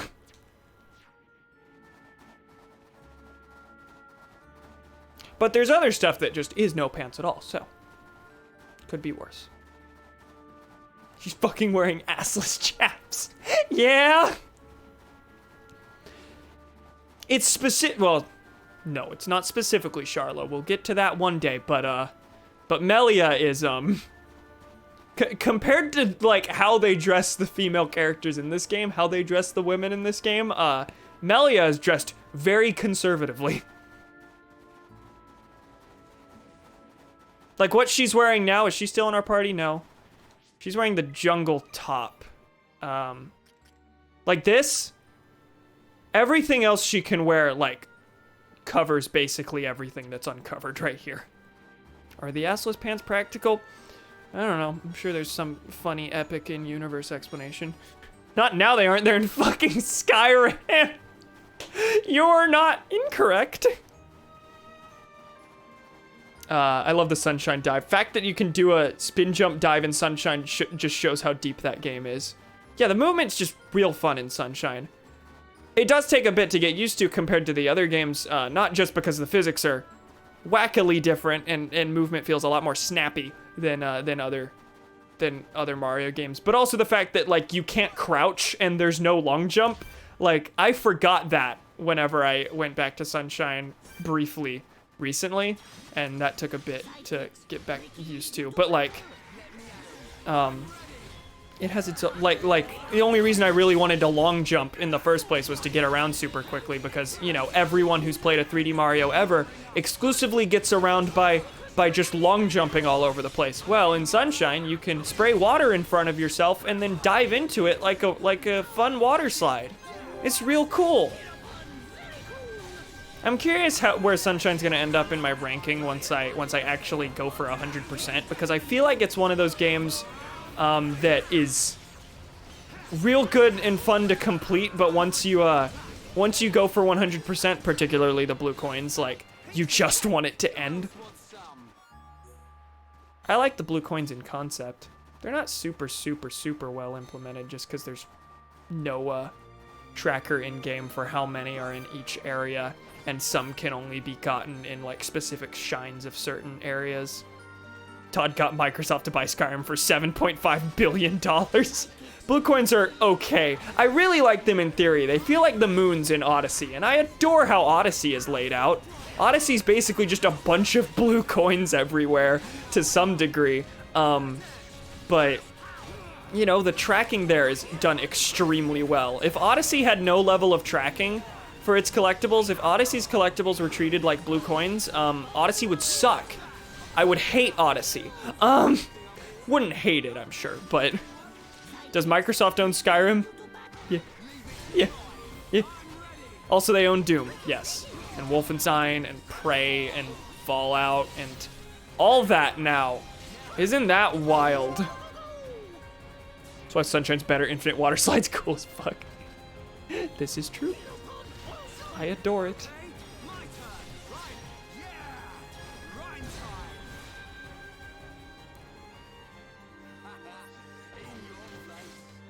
In your face.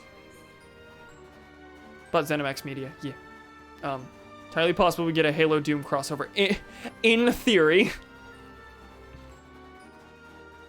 Can't take Skyrim from Todd, that's his spouse. I assume, like, Todd's still gonna be involved, right? Like, Todd was never, like, an owner of any of the IPs or, like, big business person. He was the lead designer on the games. And, like, I take it he still works as works at Bethesda. At least I would assume. I'm walking in very wrong directions, and also, like, we haven't been given a bunch of quests here. Like, there's this huge wide open space, but this has been the most sparse in terms of quests out of any area in the game. Maybe there's, like, a town nearby that we'll find. Yeah, no, he's probably still gonna work for Bethesda, yeah. Wonder what they're gonna do with those new IPs. I am curious myself. I don't like that a big purchase happened, but that's more so just on the principle of, hi, I don't like when big companies buy other big companies. Sorry, I'm a leftist. But I was saying on Twitter, out of all the companies that could possibly have done this, it is probably best that it was Microsoft instead of like Sony or Nintendo, because Microsoft is pretty good these days about things not being exclusive solely to their consoles. They generally do like limited exclusives or timed exclusives that are exclusive to their console for a period and then are on PC. because, you know, they also stand to benefit because they own Microsoft. And also the Game Pass is a really good deal, and they're, as shown by like Banjo and Kazooie showing up in Smash, they're far more willing to work with other companies directly. God, fucking Nintendo buying ZeniMax would be horrifying. Can you imagine? I mean, it'd be a good get, but oh my god, hey everyone, you have to buy a Switch now, because like, complain about exclusivity, but like, Nintendo is probably the worst one. There's no reason to celebrate the buyout, but like, out of all the buyouts, Microsoft is one of the least shit ones. Yeah, that's where I'm at. There is an exclamation point up ahead. I will get one new quest out of this area. Just finding it very... I would just think that the quests would kind of be front-loaded to the start of the area, because they've at least... In most of the areas so far, they've given you the quests pretty early on to give you reason to keep going. Here, I mean, the reason is exploration in and of itself, and like, that's enough for me to keep going. It's not like necessarily a bad design decision. I want to explore this area because that's the kind of game player I am. But also, I would just think that the quests would be given a little earlier, if at all. There's literally only one quest in this big area. I've completed 4 quests already that I was given at the very start of the area. But yeah, I was only given 4, and I completed them within the first hour. Good thing I'm here. No? Anyone? Nice job. Because when I hear about buyouts, I think about EA or 2K. Yeah, EA is known as like a developer killer, right? By companies, by studios, and then like near instantly shut them down or have them working on things that are wildly different from what anyone would ever want from that franchise.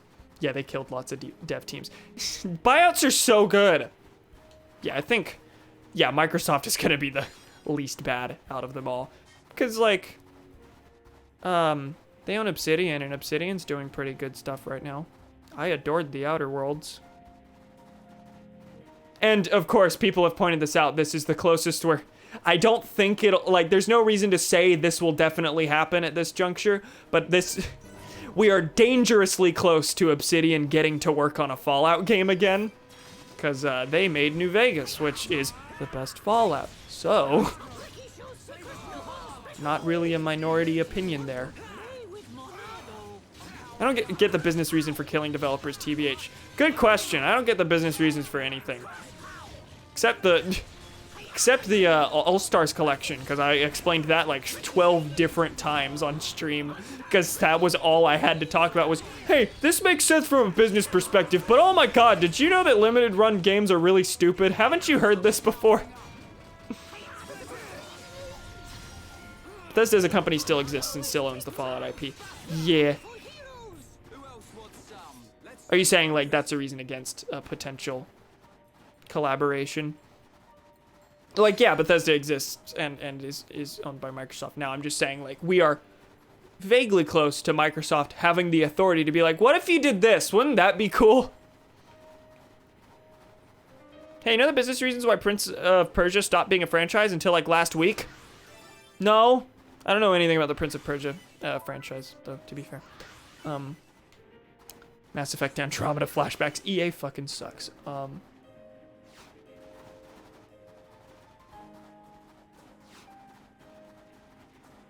You can no longer buy Fallout 3 until we release the Fallout All-Stars collection in 2030 with Fallout 3, 4, and 76, and for $500, and also it's only available on full moons. Jesus Christ. You know, like 3 weeks ago, if you made such a joke, I'd be like, well, that's a little unfair.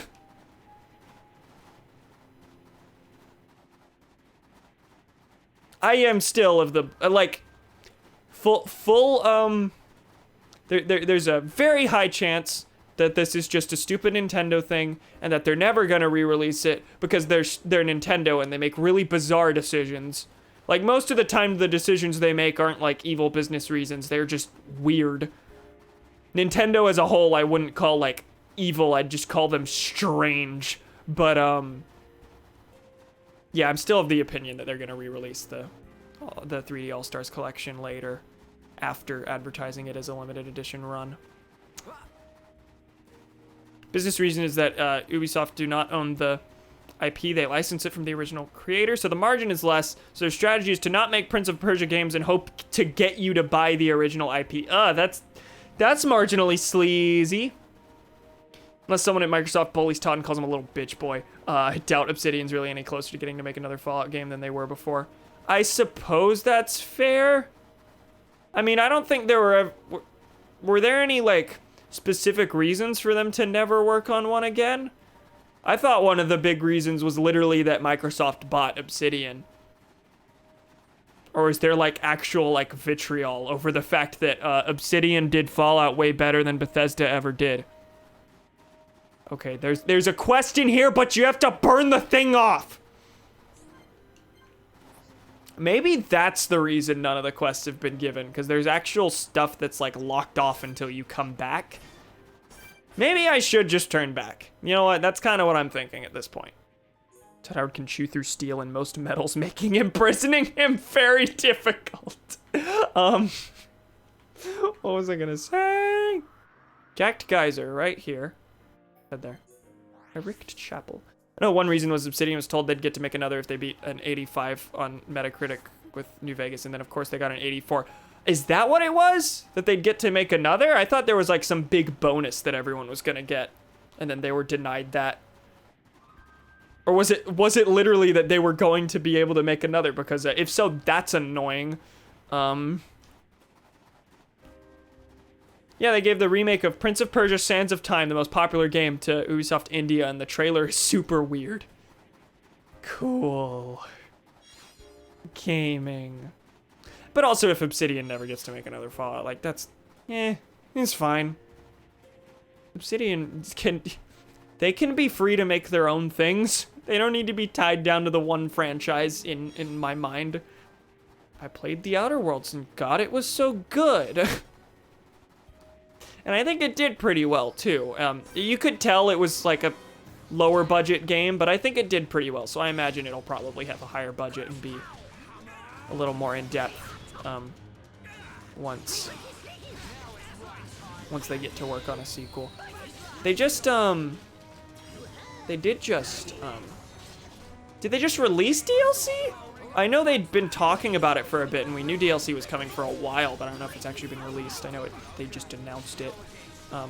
One day I'll get to that. Really not clamoring to go to it yet.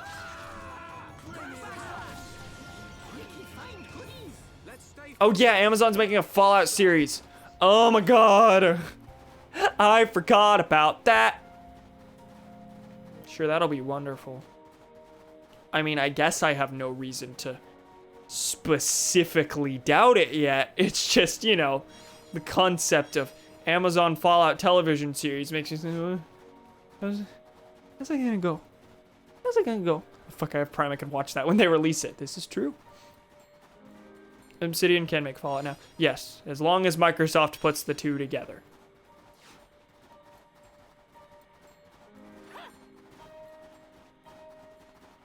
So I need to go way up this way. Is this where I came from? Is this where the slide was? I think it is. No, that looks different. Nope, this is definitely the slide. Look at this. Right? Actually, no. Going left here will be... I should just stop talking. Lava cave. Yeah, this is new. You know, there's a map I can check. Like, the full thing, not just the preview here, where I can't really tell where I am in comparison to other things. Porku Hawks. Well, hey, fellas. None of you are aggressive.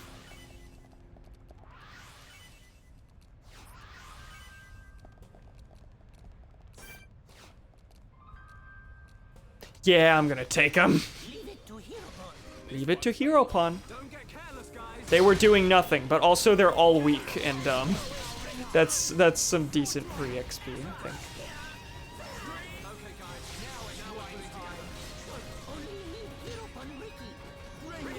Yeah, that ended in 4 seconds. I think every single... I think all 3 of these characters have a decent area of effect attacks, too. Or at least ones that attack a wide area. Can I get this treasure chest? Thank you.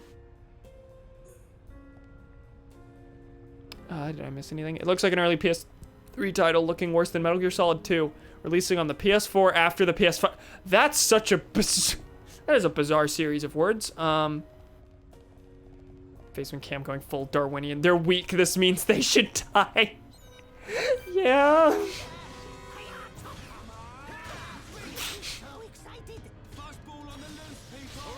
I don't even have a rebuttal for that. My apologies. Apparently Fallout shows being made by the producers of Westworld, which I hear is good, I guess. That's about what I've heard of Westworld. Like, I don't know anything about it. I guess it's decent. Not producers, creators. Yeah. That makes some more sense. Rabbit stone. It's a rabbit made out of rock. A lot of nebula here. I don't really want to deal with those. Who saw me? Heard me. Sorry. We can definitely do this. Yeah, let's do a chain attack. Inflict bleed. Do a backslash. Do a sword drive. Yep, that was a good combo. Salt roasted bird. Honestly speaking here, I really hope the TV show does well. I do hope that it is good because, like, I like Fallout. I like what the Fallout IP is in spirit. Just don't like some of the things that have been done with it. And, like, even the ones that I'm like, I don't really like what they're doing with this. I still enjoyed the games. So, like, it's not that I'm not a Fallout fan. Could you even see the bobblehead? Yeah, I think it was covering it. Hi. That or it does so poorly that Microsoft steps on Todd's balls and gives Fallout 2 Obsidian. God damn. Yeah, I know for a while there were people clamoring for Bethesda to buy Obsidian. Oh my. They had no idea what was awaiting them. Why step on his balls, though? Why? Oh, another Ferris.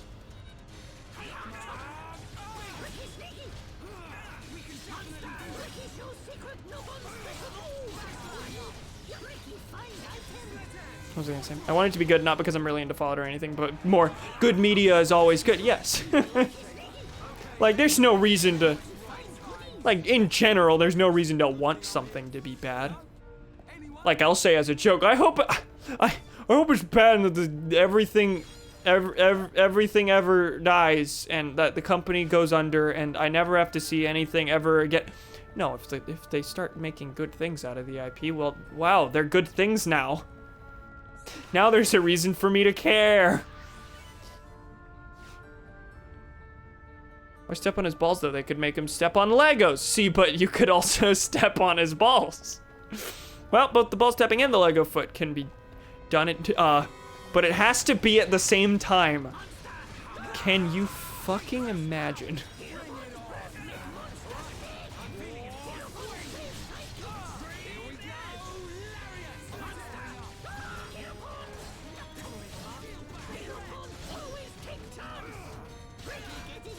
Topple it. These aren't that bad. These are pretty easy. I think the nebula here is what might be a problem. Shulk, what if you did an epic move and you purged the aura from that nebula while I dealt with this? I actually think this might have been a bad idea. They're not doing the best. Woo! But we toppled it, sure. Okay, I'll use a chain attack to get rid of you. Also, near everyone is dead. Ricky's the only one doing fine. I shouldn't have done a chain attack, actually, now that I think, because that means we have nothing left in the party gauge and I won't be able to revive. That's fine. Also, the Monado's not full, so I can't use Purge. This was a good sequence of events that I really thought through. What happened with the Decepticons? We just haven't seen them in a while. We're going to their base in Sword Valley is the plan currently. We're just taking a bit to get there because that's the nature of this video game. You know, I think we should go back to the Ferris. The Ferris will die near instantly compared to this thing.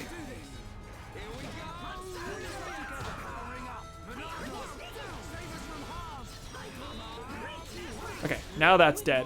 We can deal with this. Ryan needs help.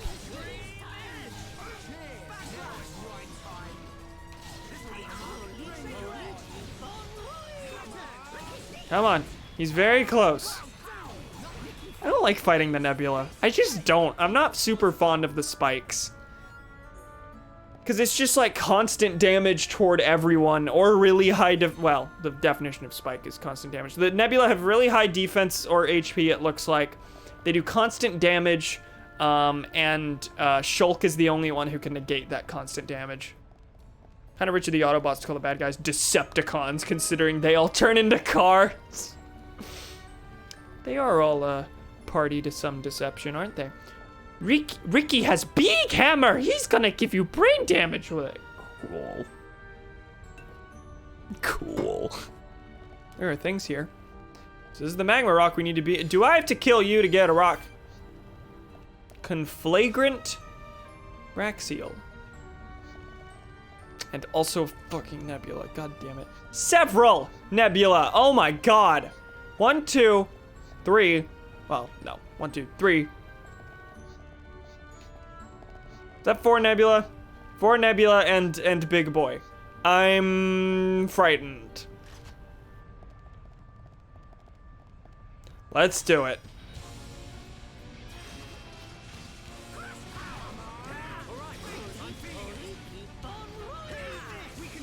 Four Cloud that do the ouchie. Oh, and I just used an ether move. So here they come. Thankfully, its HP seems to be going down pretty quickly. Oh my god, you knocked me into the magma!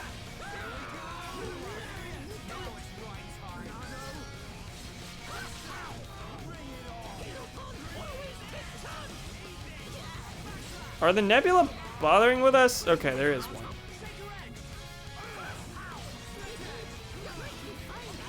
I think if we ignore it from the start, we'll be fine. No, guys, it's okay. See, it's Rhine time.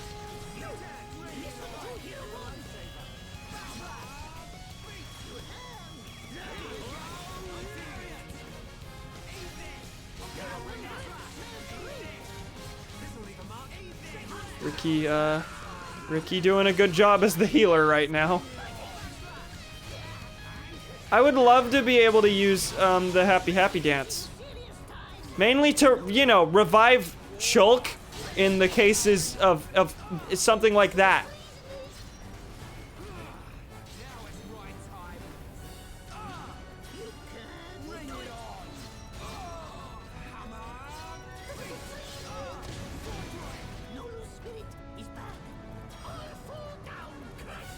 I'm shocked that we're surviving this long, but like, this is not a good thing. I need to get a back hit on him, because that'll fill the party meter. Oh no. Oh no. Well, we're fucked because I can revive Shulk now, but like, how much good is that gonna do? I really should heal Ryan, like now. Come on. Come on, do it, please. Thanks. Encourage. Oh my god, we killed it. Encourage Shulk. Alright, now it's scary time. It's also Rhine time, but things are also kind of terrifying. If I'm completely honest. Shulk needs encouragement again? I just checked in on you. Why should I be expected to check in on my friends more than once? Rhine time makes everything good.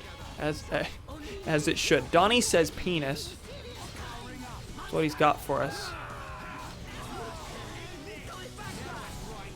If we do end up streaming Among Us, that's what you're in for.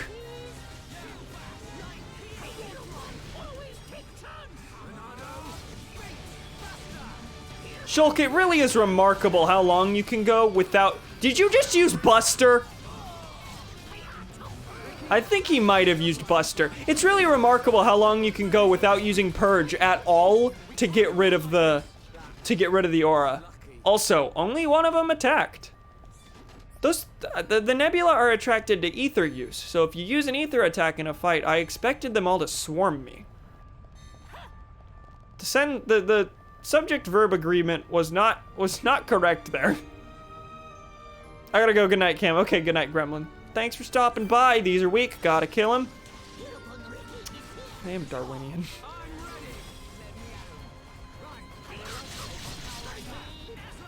Leave it to me to, in the exact same stream, talk at length about the weaknesses of the United Nations genocide definition, because it is far too specific to accurately describe things that everyone else would consider genocide. And also say, hi, the weak deserve to die for my benefit. Just like 20 minutes removed from each other. Only one ouchie cloud, yeah. Thank God. I honestly expected that fight to go a lot worse than it did. So that was only one magma rock. Can I use it multiple times? Or am I gonna have to come back and get another every time I want to melt an ice wall for a side thing? Because there are 2 ice walls I know of that I need to melt. In addition to the one I need for the real video game. Might honestly go to bed soon as well. Stay tuned for me leaving. I only get 1 burn rock. Now be patient, child.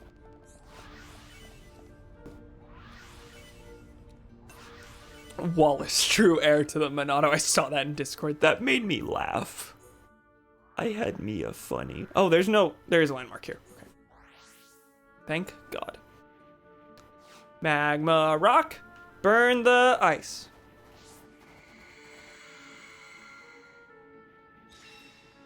Quest completed.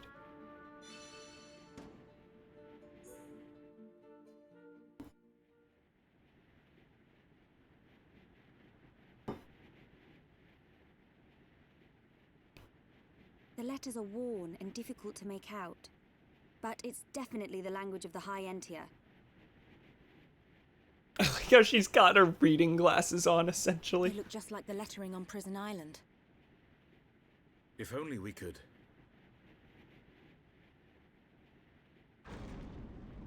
Yeah, okay. Oh, it's another... Just walk inside. It looks just like the Hyantia tomb, where Melia went through her trial.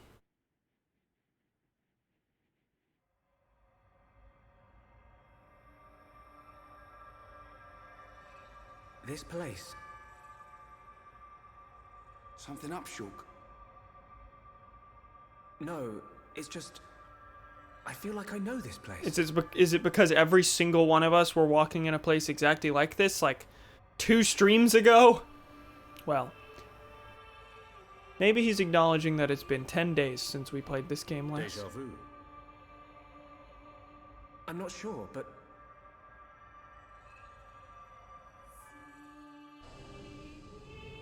Oh!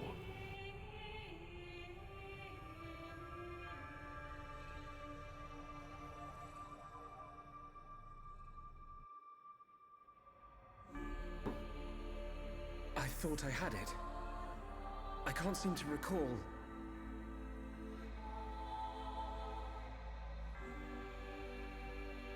Are you all right? What? Must be tired. Don't worry. This is Osse Tower. Built by the High Entia to house and protect the Monado. The ceremony of seers was conducted here. Yes, there's a major plot moment happening. It is also where the Homs found the Monado. Wait, you mean...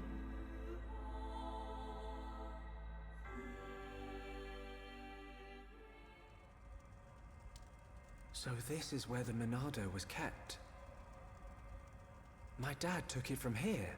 Oh shoot, too bad I wasn't paying attention. The main thing is that this is where the Monado was sealed and where Shulk was found as a child. Shulk was found by Macho Man Randy Savage under the Monado, yes.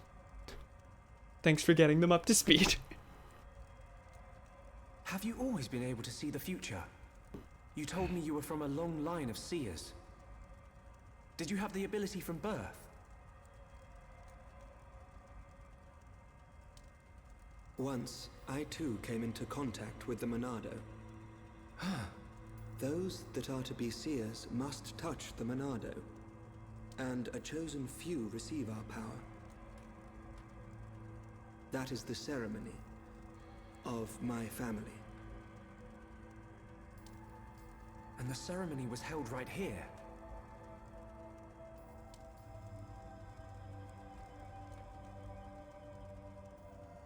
Shulk, why do you think we can see the future? I hadn't really thought about it. After I grabbed the Monado, I just saw things. We are the elect of, as told by Puritan tradition. We are chosen by God. Your visions are the flow of ether itself. Ether is the very source of our world's existence. Where and how much ether there exists now and in the future can be predicted. Therefore, in principle, the future of living beings such as us can also be predicted. And there is one thing that makes possible the visualization of those predictions. You mean the Monado? Wow. The Monado can disrupt the ether, allowing you to release certain powers, which means... Is he like, it's like leading him on like a teacher? Yes, good. Now what else? My visions, under the same principle, are there to disrupt the future. With no one to control the outcome, the future will never change. But what if someone were to disrupt the future? What then? The future would be changed. Is that how Zanza planned to defeat the Mechonis? But why go to such lengths? What happened all those years ago? Zanza made and wielded the Monado years and years and years ago. Did you think it was just a myth? I used to only believe in what I could see.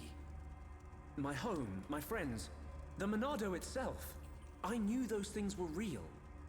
Like, yeah, the magic sword, definitely on board with that. The idea that someone used it years ago, that's a myth. But when you took the Monado in your hand, you gained the ability to see that which was not meant to be seen. Are you saying I should stop? You are a fluctuation. As a fluctuation, you exist outside the results of your predictions. The more you accept this existence, the more malleable the world becomes.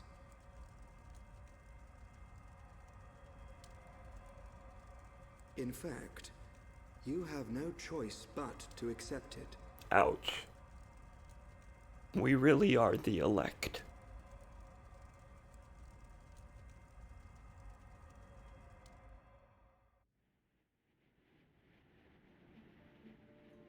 Good morning. Did we sleep well? Oh, I can't feel my face or feet. What do you think? So that was Dumban who watched the whole thing, right? You think he was thinking about how he once upon a time was able to wield the epic cool sword? Rhine not tell truth. Rhine snoring make Ricky think of Orluka. Oi! I don't snore. Oi! Sword Valley is just around the corner.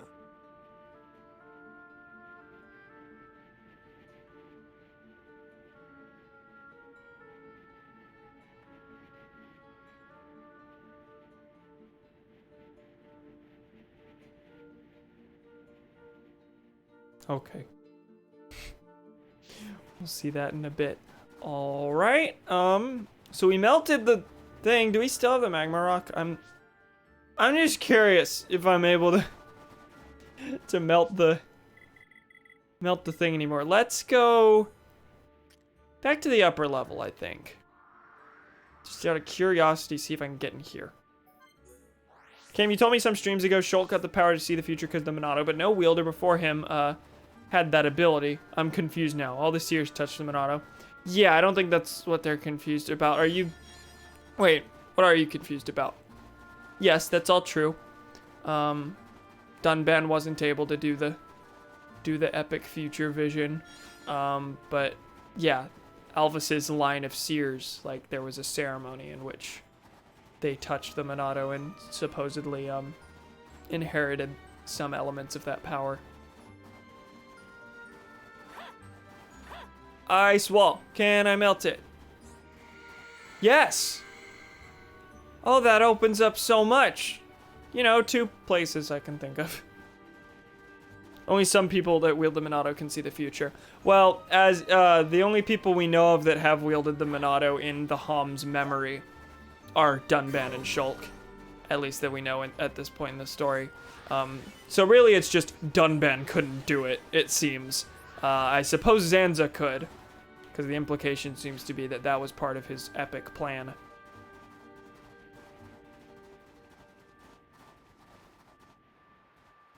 But like, we don't know how many people have wielded the Monado. To our knowledge, it's just Zanza and Shulk and Dunban, and otherwise it just spent all its time hiding in a cave. Hi, that was a lot of... Hold on, what was the point of that? Wait, did Ricky just start spinning?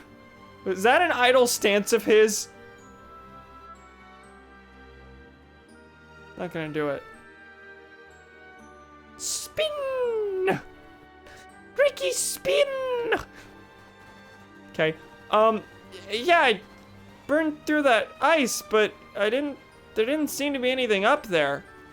I think it was just the ether deposit I gained access to, because otherwise it got me to that, like, field of enemies, which is a place I could have already gone to, and did already go to.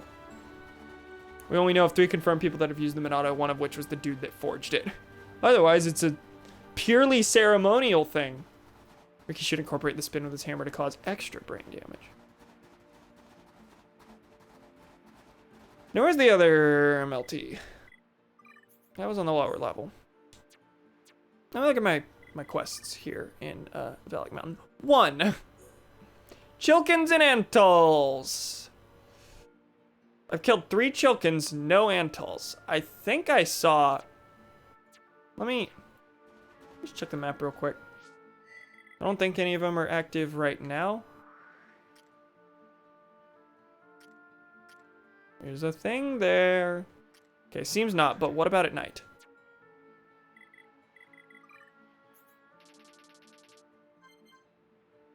I think I'm gonna go to bed while I'm ahead. Good night, Cam and chat. Okay, good night, Donnie. Thanks for stopping by. Have a sleep. Okay, well, I'm not seeming to find the things. I suppose I'll probably just come across them naturally in the video game.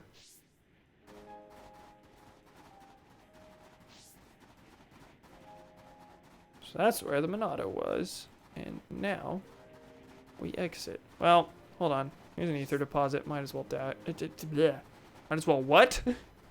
Might as well take it. Not entirely sure what was about to come out of my mouth. Fatal belladonna. And that's a flower? Why is it fatal? Oh, this goes deeper. Wait, can I burn through something? Have I been down here? I don't think I came down here the first time. So let's see what awaits me. Nothing. But 2 items. Those are things. Amethyst vanilla. Sour grape. Just vanilla and grape. Sitting right next to each other. What's up here? Just a loop around.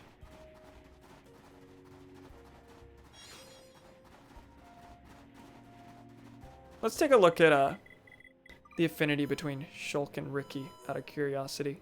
Still not great. In other news, new Nier game coming out. That's Pog, I think. I'm sure it is. Do I know? No. I am not familiar with the Nier series.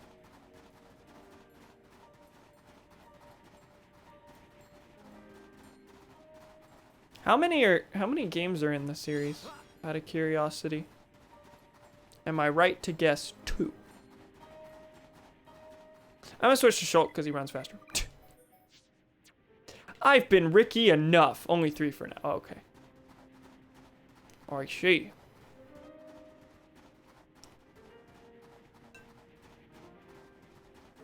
How's the game audio been, by the way? Is there any use in changing anything? Cutscenes been loud enough? Have they been too loud? They're at the new unreleased one. Oh, okay. So I was correct. I made a guess about a series I know nothing about. Where am I going? I went down here the first time. There seems to be a climby bit that I've never been to. So you know what? I'm going to take a brief detour. I'm sure it'll be just as brief as I expect it to be. And ultimately, I think it's probably just one of the several paths we were told about to get up here. But, shh, it's fine. Hi, fella. This little baby wants to game! I'll give you video games.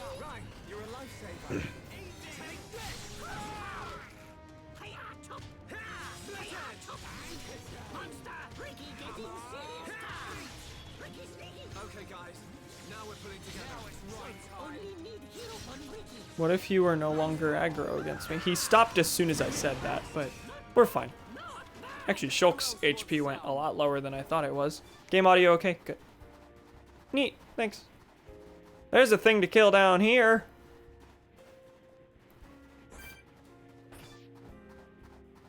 They're looking out for me. They're giving me fresh meat. Oh no! First I gotta kill this one. And take fall damage within the fight. Is it you that's attacking? Yes. We need full power, Ricky.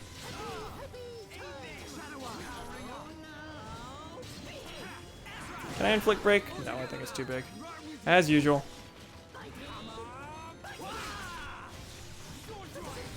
Who could have possibly guessed? Okay, I need to not be aggroed.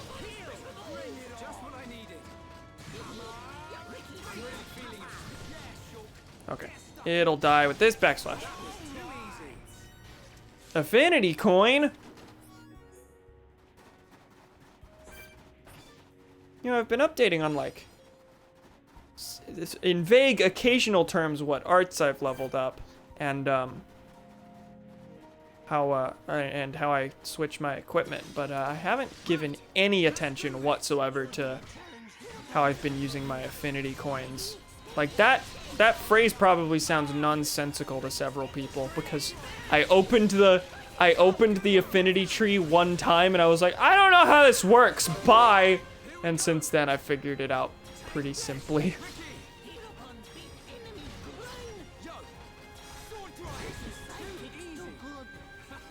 Maybe I'll talk about the affinity skills toward the end of the stream.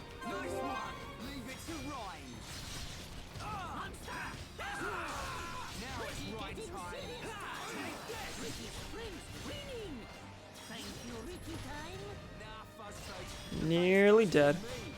Come on. There we go. What affinity tree for? So, in the most basic terms,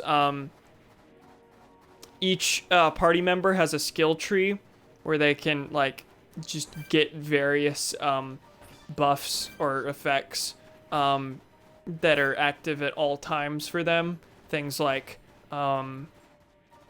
things that can be as simple as, like, this character gets more XP. This person is better at using topple, things like that. and the affinity coins are used to apply the skills of one character to another character. So like Shulk has one skill that is unique to him that he has at all times, no matter what, and Ryan can spend affinity coins to essentially gain access to those skills as well.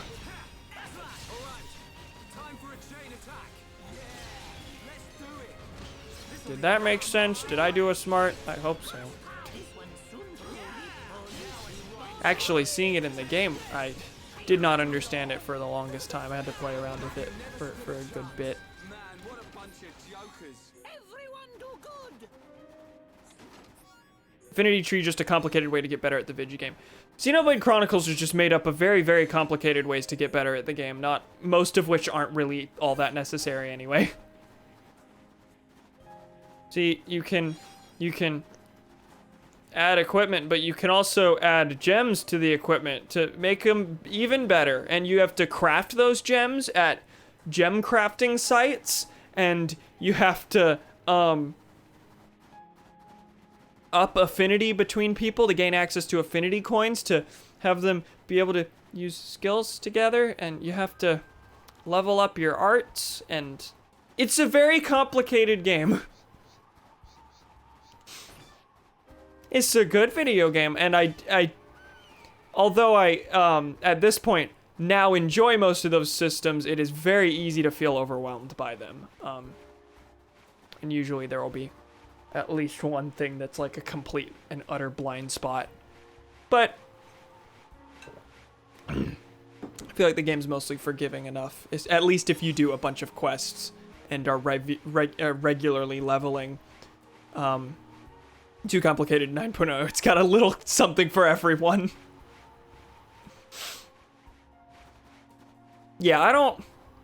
Like, this game's extremely complicated. I wouldn't necessarily call it a weakness, but I also, like, totally understand feeling overwhelmed because there are several things that overwhelm me about this game. And several things that I'm still not totally sure I understand. Gem crafting, what's that?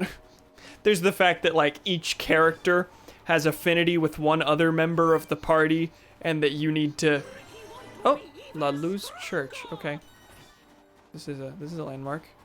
Is that a spot I can go in? I gotta kill these. Then there's all the... Then there's just the battle system is extremely complex in the first place. The Light Church? Yeah, that's what it said.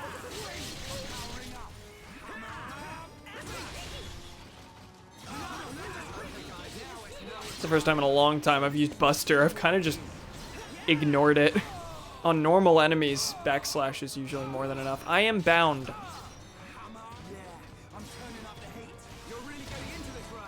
I move? Thanks. What was I gonna say? I was gonna say something more about it being complicated.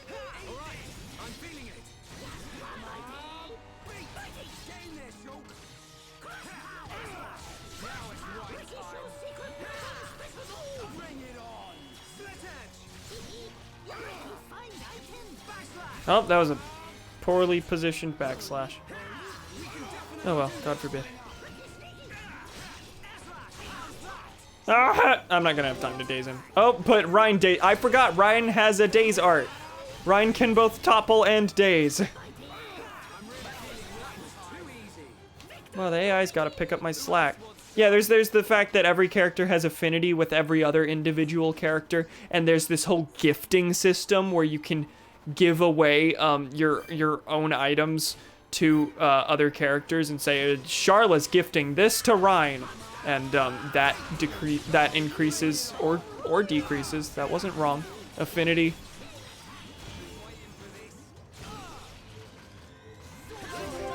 Oh, they were about to do a chain attack on me. No, fuck you.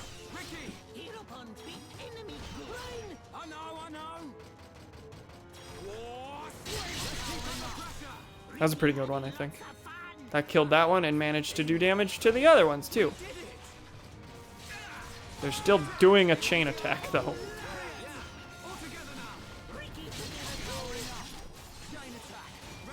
Oh, we're ready for another chain attack? What? When did that happen? Ricky, it's your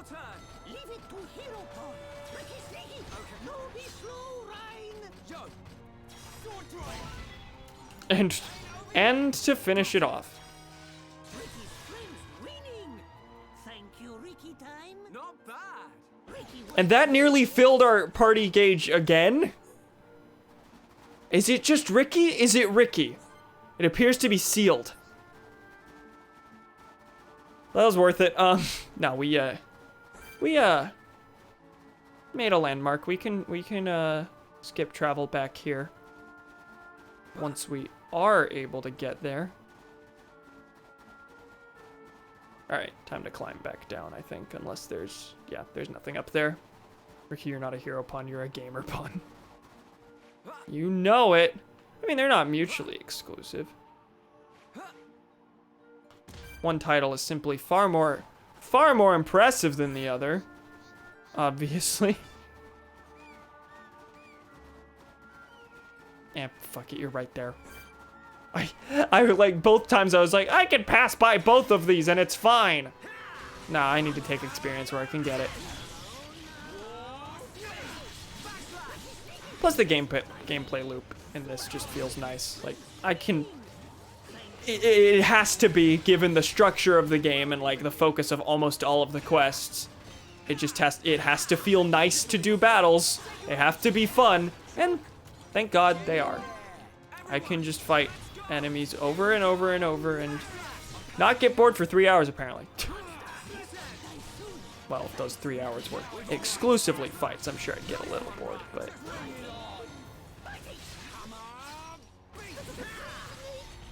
Can I move? It can either be a gamer or a hero, can't be both. Damn. But gamers are the ultimate heroes of our society. That's a gross thing to say. Here we go. Take this, Ricky. Hero pun beat enemy good. Yeah. Rhyme time. Yeah. Right time. Now we're getting started, and nothing's gonna stop. In your place. We did it. And that filled the gauge halfway. And that's without Ricky doing the happy dance. I see something crawling around in the light. The bugs haven't made themselves near as known as they usually do, but they are here. They are here. That was disgusting. What, gamers are the ultimate heroes? Please don't remind me. What is that up there? What? Okay. There's something up there, and there is a heart-to-heart, but I can't get up there currently. Take it I have to crawl up there from elsewhere. Have I fought any Atomus N-Cell? Only one way to find out what it is. Alley-oop! Crawly slowbos. Oh, hurry up, you're being a crawly slowbos. Fuck. I broke it. Delivery, Cam, delivery.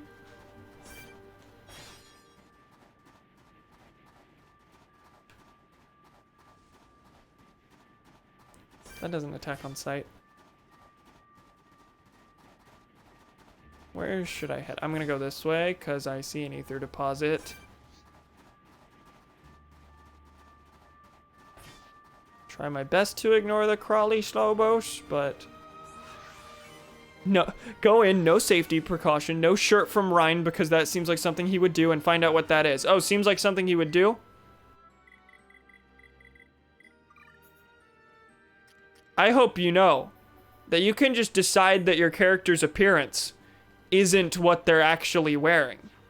So Ryan has the exact same stats that he just had, but now he's shirtless.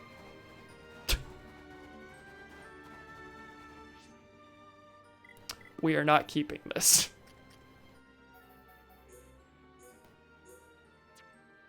Submenu, clear appearance. There we go. Bruh. I've mostly avoided that. No, I have avoided that entirely. Partially because I just don't want to mess with it. But also I like seeing what the different sets of armor look like. I also like how the mismatched armor looks sometimes. It's just funny to me. amazing mechanic. I am convinced they added it solely because people complained that all of Charlotte's outfits were too fan servicey, and you finally have a way to fix the fact that she's constantly wearing assless chaps. Thank God. Will I be using this?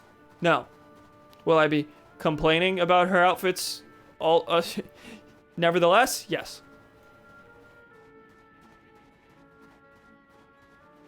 What's around this loop?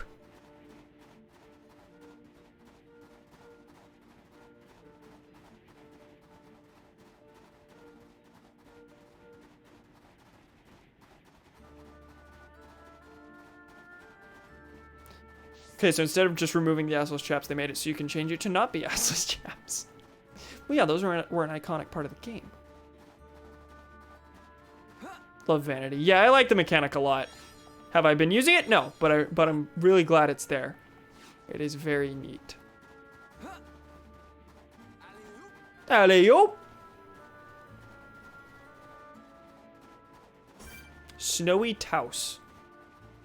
You look like a Pokemon.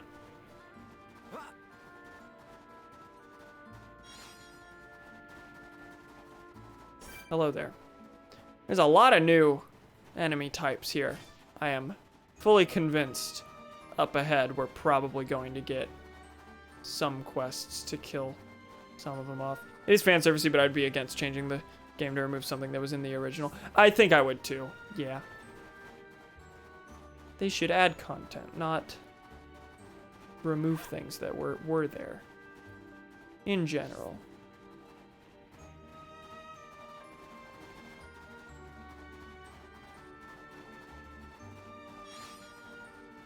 Oh, that's a big ether deposit.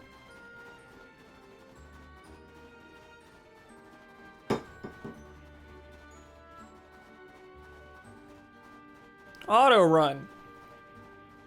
I don't even need my hand on the stick, nor do I need to... Okay, I missed the last one. I was gonna say, nor do I need to even aim to pick up the ether deposits.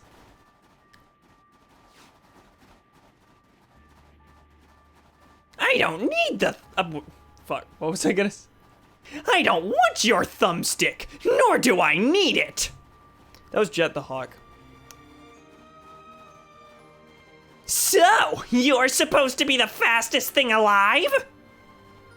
My apologies. If I switch to Ricky, I think I can survive this fall. So I think that's what I'm gonna do instead of turning around. This is why Resident Evil 2 is disappointing. So much was removed. I wouldn't know.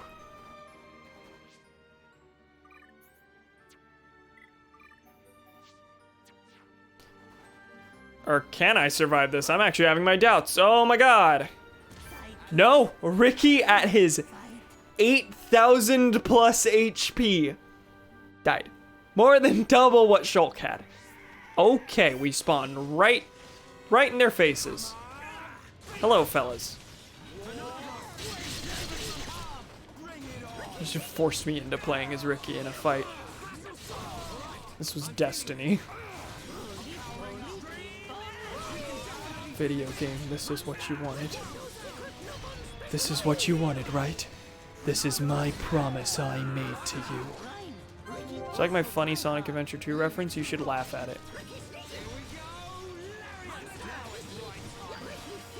Hey, it's that species you genocided, yep! Here we are again.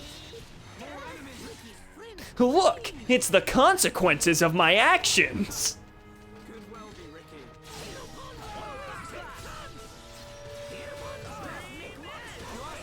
Okay, that one's dead. Good. Why can't I move? Oh, I have slow inflicted, I think. What are we on? This one. What are we on about? Oh, Shulk needs health. Will I use the chain attack to give it to him? No!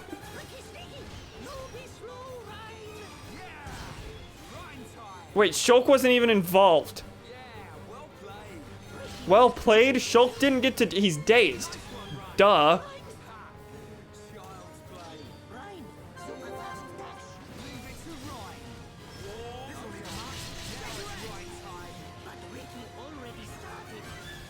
I toppled it.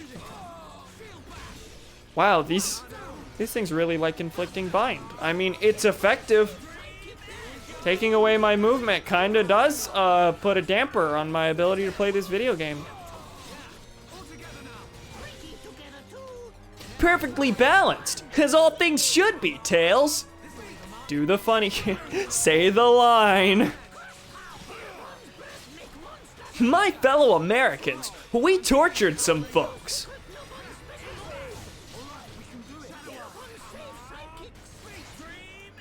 I have done the funny. Thank God. Yeah, I'm gonna use. I am going to use a chain attack for this final hit. What do you want from me?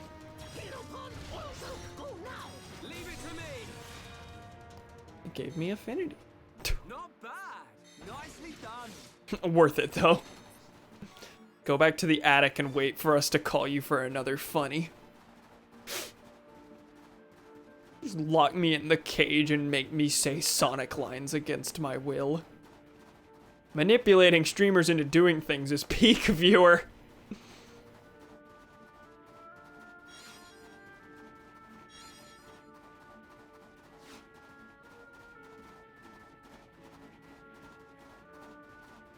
I feel like a clown. I want to cry, but all I can do is laugh. Peak Twitch cat would be to bully Cam into playing Sonic Adventure in stream. I will stream Sonic Adventure again one day. I have streamed it before. I'm just debating whether or not I start from the beginning of the series and just like go from there. Like do all the 2D Sonics and do them essentially in chronological order, because I also want to do the 2D Sonics. The only archived Sonic playthroughs on this channel, I've done far more, but the only archived playthroughs on this channel are Colors and Secret Rings. While doing a Sonic voice the whole stream, I should add, until we get to Shadow. Where's that? Oh, that was bad. Sorry. Where's that damn fourth Chaos Emerald? That's still not my best. I can do a way better Shadow voice. I apologize. My mouth is not feeling like... My mouth is saying no. When we get to Shadow, you have to make references to the fan dub. I mean, it'll happen anyway, but... Thank you for this criterion. I did the stupid again. But Ricky survived this time, so wait, is this a melty place? No, this is just a random, weirdly specific alcove, okay. Including the fabled scene. The fabled scene? The announcement? They're all iconic to me, so.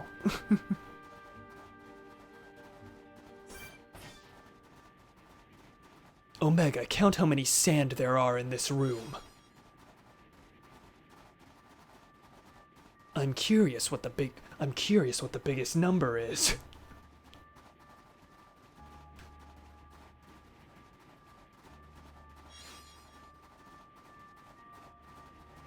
Mephistopheles, no!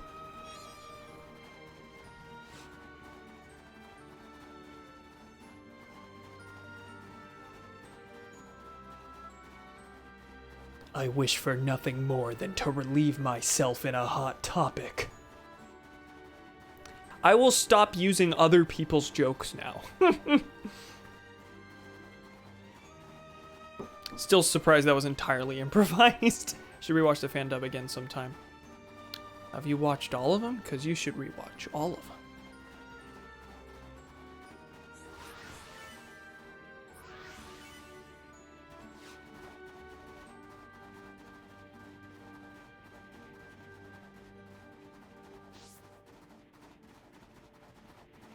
I am going to make the biggest battle royale of 2019! This is who I am! No more Shadow. Unless you give me funny things to say as Shadow.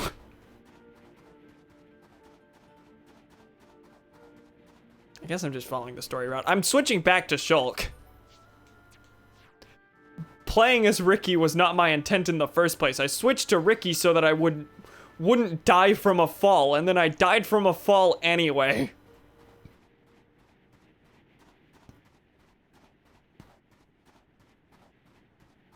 What Sonic games did I stream? I streamed Adventure. I streamed Adventure. I don't know if I ever actually finished a full Adventure 2 stream. I feel like I had to have, because like that's a game you can finish in 2 streams max, but probably in 1 stream. I did a full Adventure playthrough. I at least started an Adventure 2 playthrough once or twice. I did a Sonic Heroes playthrough. I did a Shadow playthrough. I've done lots of Sonic playthroughs, and I unfortunately do not have the vast majority of them archived. Basically anything that I haven't archived somewhere is fair game to be a future stream. For the most part, if I've played it before, I'm not going to stream it again, but the before times are kind of an exception. And also just, you know, my basic whim. It's kind of just, you know, a basic, if someone asks, hey, have you done this before? You should do this. I can be like, hey, yeah, I did. You can go watch it right here. Not that that has ever happened. It's a thing that happens in my brain that causes me to influence my own channel policy based on pure hypotheticals.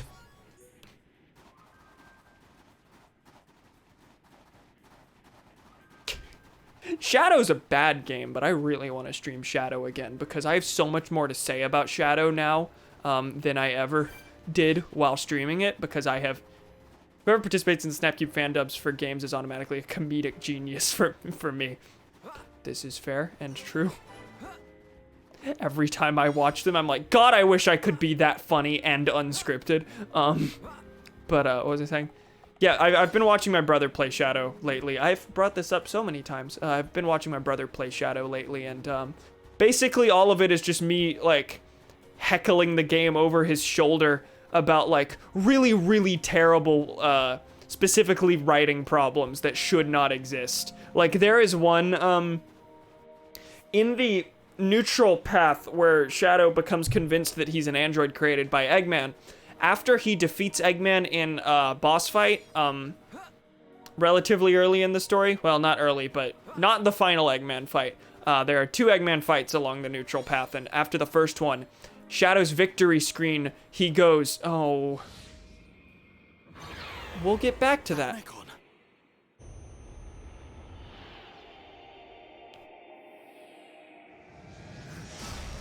Remind me.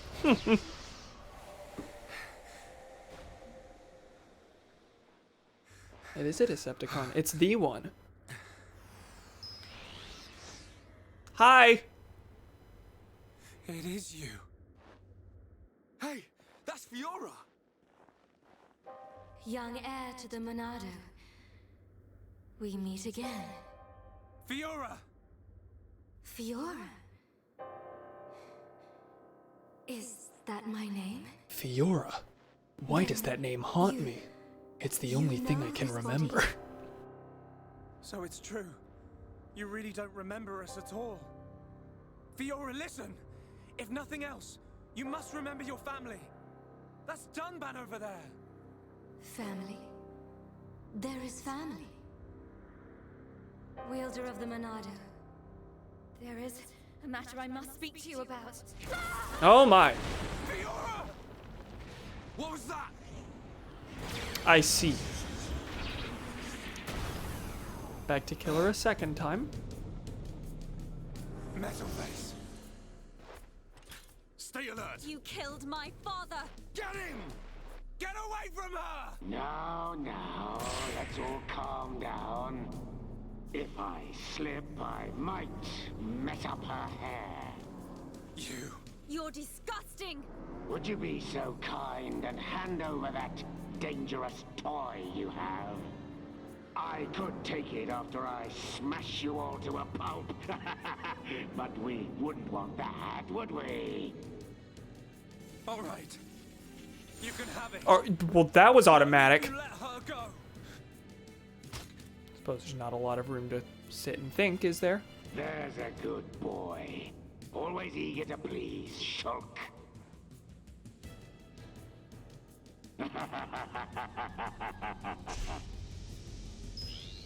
But you're...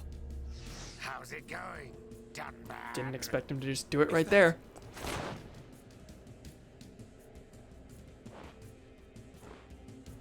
Munkar. I thought it might be, but you're to blame for all this. I can't tell you how badly I wanted this sword. Has this puny boy even figured out how it works yet? What are you willing to do? Would you even kill a Homs to beat us? I don't like the clipping finger in the neck. Why did you betray us to Mechonis? Why did you kill our friends at the colony? Why? You wanna know? Because it's your home. You piece of...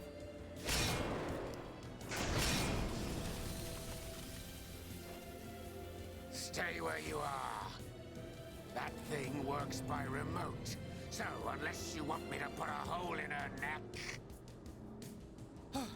So what's it to be, weaklings? Grovel at my feet and beg? We will not bow to you!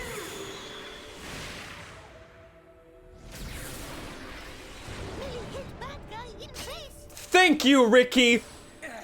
You'll pay for that, princess! You're a traitor, Munkar, and you're not getting away.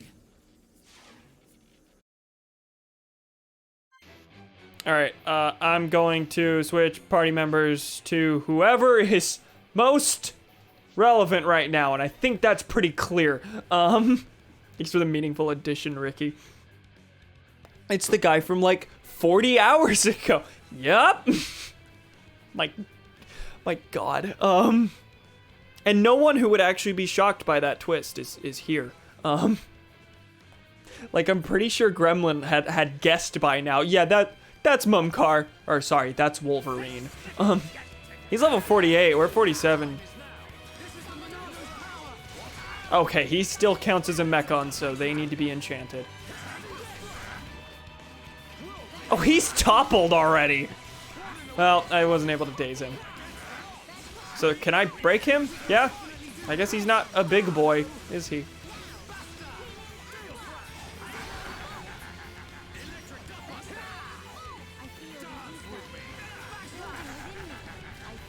He is not taking a lot of damage from certain attacks, but his attack, his HP is going down surprisingly quickly. Like it looks like it's going down slowly, but we're already a third of the way through this. Oh, I should have dazed him. Fuck. I'm missing a lot of shots here.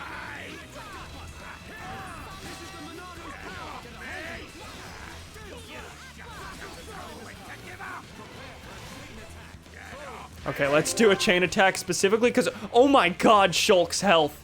Holy shit. We don't have anyone that can heal everyone. We can only really do one at a time, so that sucks. I basically have to do this. We're gonna topple him. Melia doesn't have room to sacrifice her HP, so burst it is. That's not very good. Let's daze him. Oh wow, that topple really doesn't last a long time.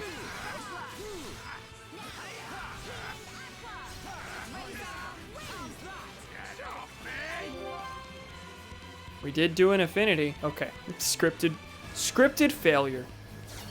Yeah, he's still a robot. You fought beside me. Sword Valley. Why did you change sides? Why the Mechon? You're as blind as you were then. I've wanted you dead for years. Oh, it has only been 1 year, hasn't it? The Bionis moving. I wanted to get to Monardo so I could be the new hero. Is that it? Well, he's very blatant about it. The puerile reason you killed all those innocent people. Ravaged our home. I love this body. The power.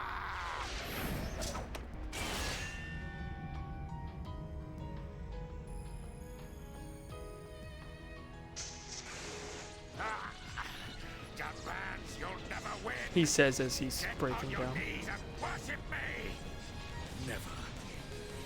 I will strike you down and all that you have become, you wretched fool. The Monado will stop you, and then you will know the shame of all that you have done, traitor! Shut your mouth and come on!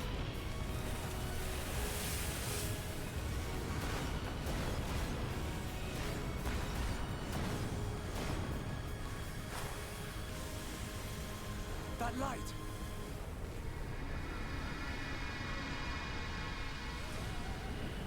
What is that? Have we seen this before? What the? Yeah, no. That's a no. It's not like the other Mechon. Yeah, it's cool. You are right, heir to the Monado. This is the strongest Mechon ever built. Controlled by me, Egil, I see. leader of Mechonis, an agent of Mayneth.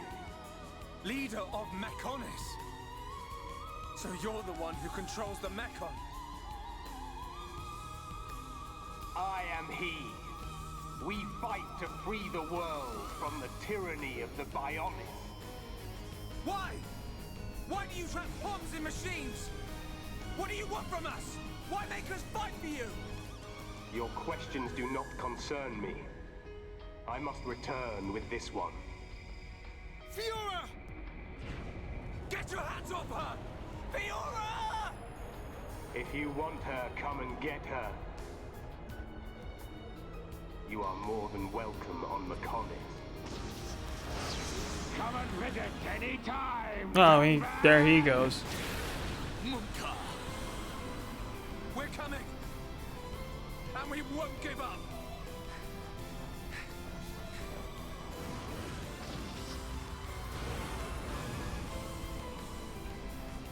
Find us, Monado, Sword of the Bionis. We will meet you on the battlefield. Fiora! We will find you! Really addressing the sword. Fiora!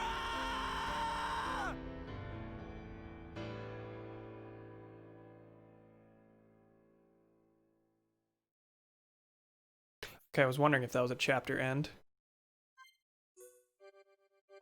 So we're in 11 of 14. Is it 14? 14 seems a little on the low end if we're already at chapter 11.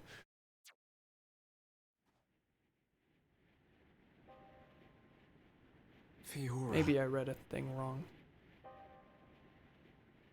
Shulk. Jeez. Get it together, Shulk. We ain't got time to be hanging around here.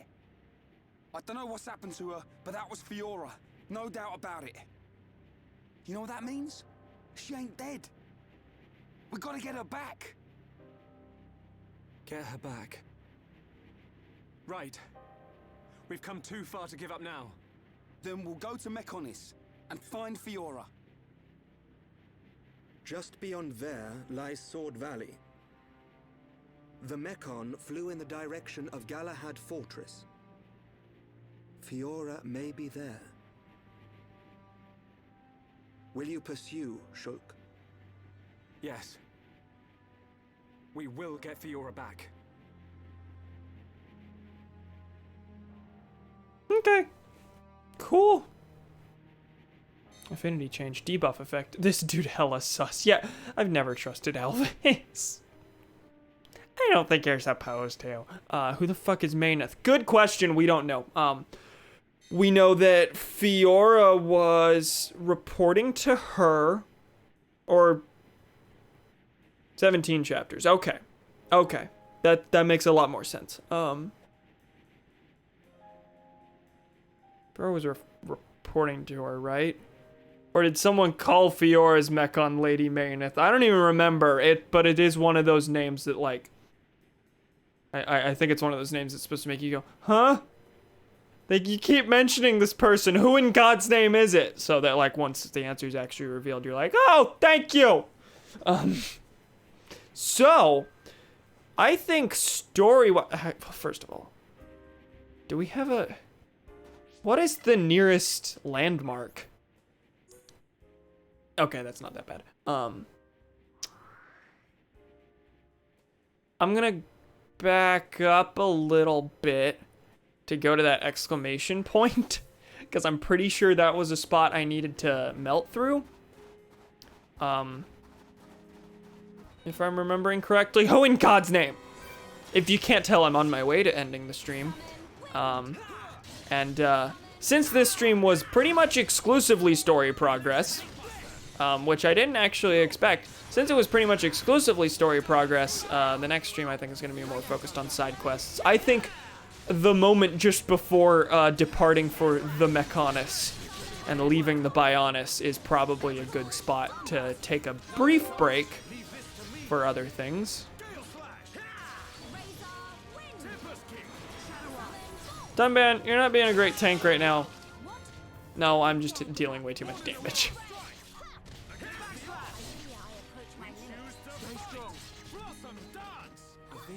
We are not doing super well on health. Why are these harder than Mumkar was?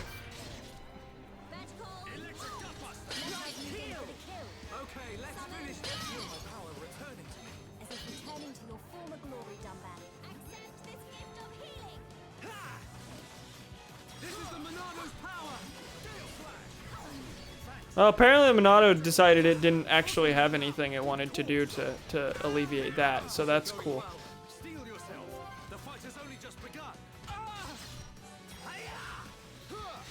Yeah, we need melee back. Holy shit, where is she? It's two big boys. Yep, that would be the reason we're getting ganged up on. That's why we're doing it bad. But we're so close to killing one of them. Oh, miss. Thanks, game.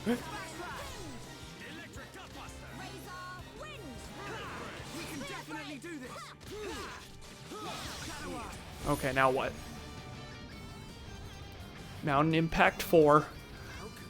What a weird name.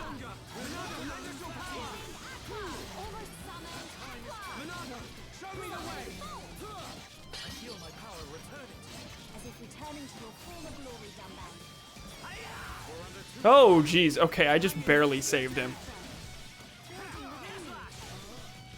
Dunban! Dunban!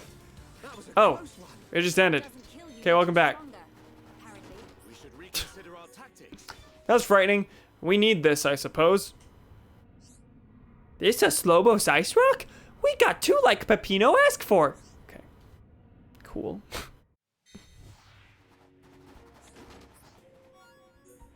I do really like how integrated in the canon of the universe there is a mechanic that tells you, hey, you'll need these items for later, don't get rid of them. That's just really neat. Because, like, as a quality of life thing, to make sure you don't accidentally throw away something that you might need later, as a quality of life thing, that just makes a lot of sense, but there's really no way to do that and make it make sense within the world. And this game did that, because that's what the core... That's one of the core story bits. Wow, I'm so good at speaking. One of the core story bits is that you can see into the future, so you can literally see into the future that you will need this item one day. Going up there to that ice. To talk to whoever's in there. Because apparently there's a quest in that little ice boy.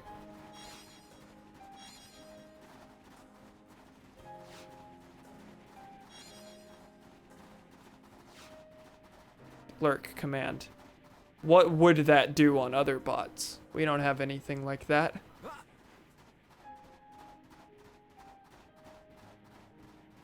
Is that a command on other bots?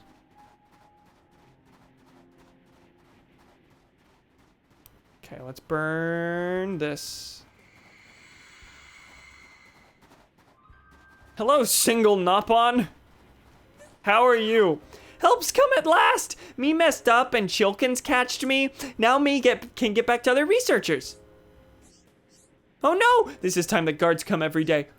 Chilkins won't let me get away. Get rid of them so they no can come after me. Defeat 4 cunning Chilkins.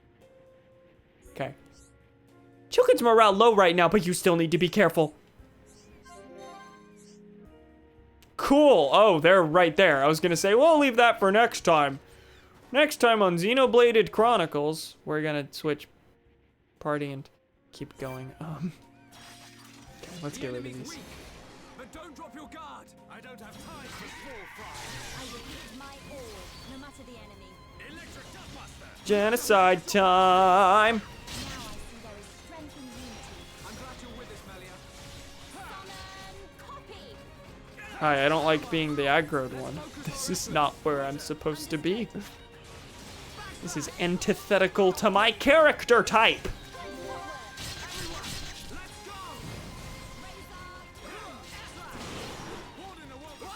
However, these aren't threatening enough for the aggro to really be an issue, I don't think.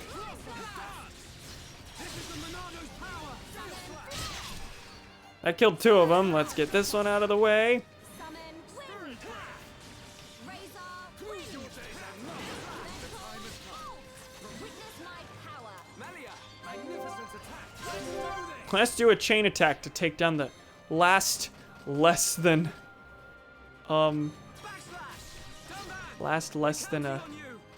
half. Why was that hard to say? My turn. Now I see there Cool, we is did it. strength in unity. I'm glad you're with us. Bravo!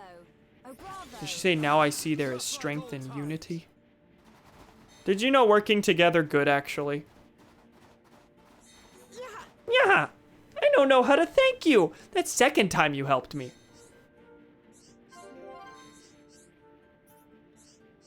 Chilkin's weak lately? There might be a reason for that. Oh yeah, I don't have time to hang around here chatting. I need to meet up with my friends and tell them my information. Top secret information about Chilkins. Random wild guess. You're gonna go back to the group at the very start of the mountain area, and then suddenly you're going to have a quest for us that involves whatever that top secret information is, and we're gonna go kill more Chilkin and probably find another treasure or something. That's my guess. Anyway, waiting here in this cave, I think we're gonna go ahead and end it there. So, thank you, pals, for joining me. I'm not sure if I'll be able to stream tomorrow. We'll see. Because my Saturday evening's kind of in flux. I might end up being coerced into babysitting for another family. My parents do this funny epic thing sometimes where they volunteer me for babysitting jobs for their friends, and usually I have room to say no, but it's so close to the time they need a babysitter, I don't think I'm gonna be able to turn it down because they will literally be without a babysitter. I'll get paid, whatever. So, not sure yet if there will be a stream tomorrow. If there is, it'll be more of this. And next time on Xenoblade Chronicles, we will, I think, focus on quests. At least for the first good start of the stream. Apparently there's going to be, I imagine...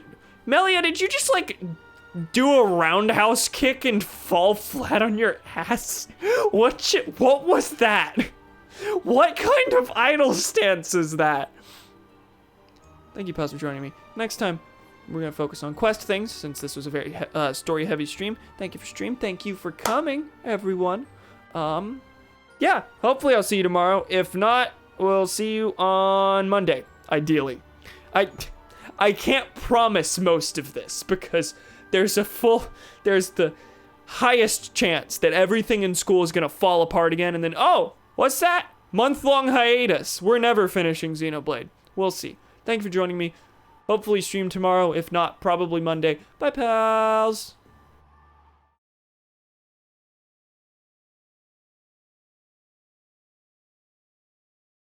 I want to pee in a hot topic.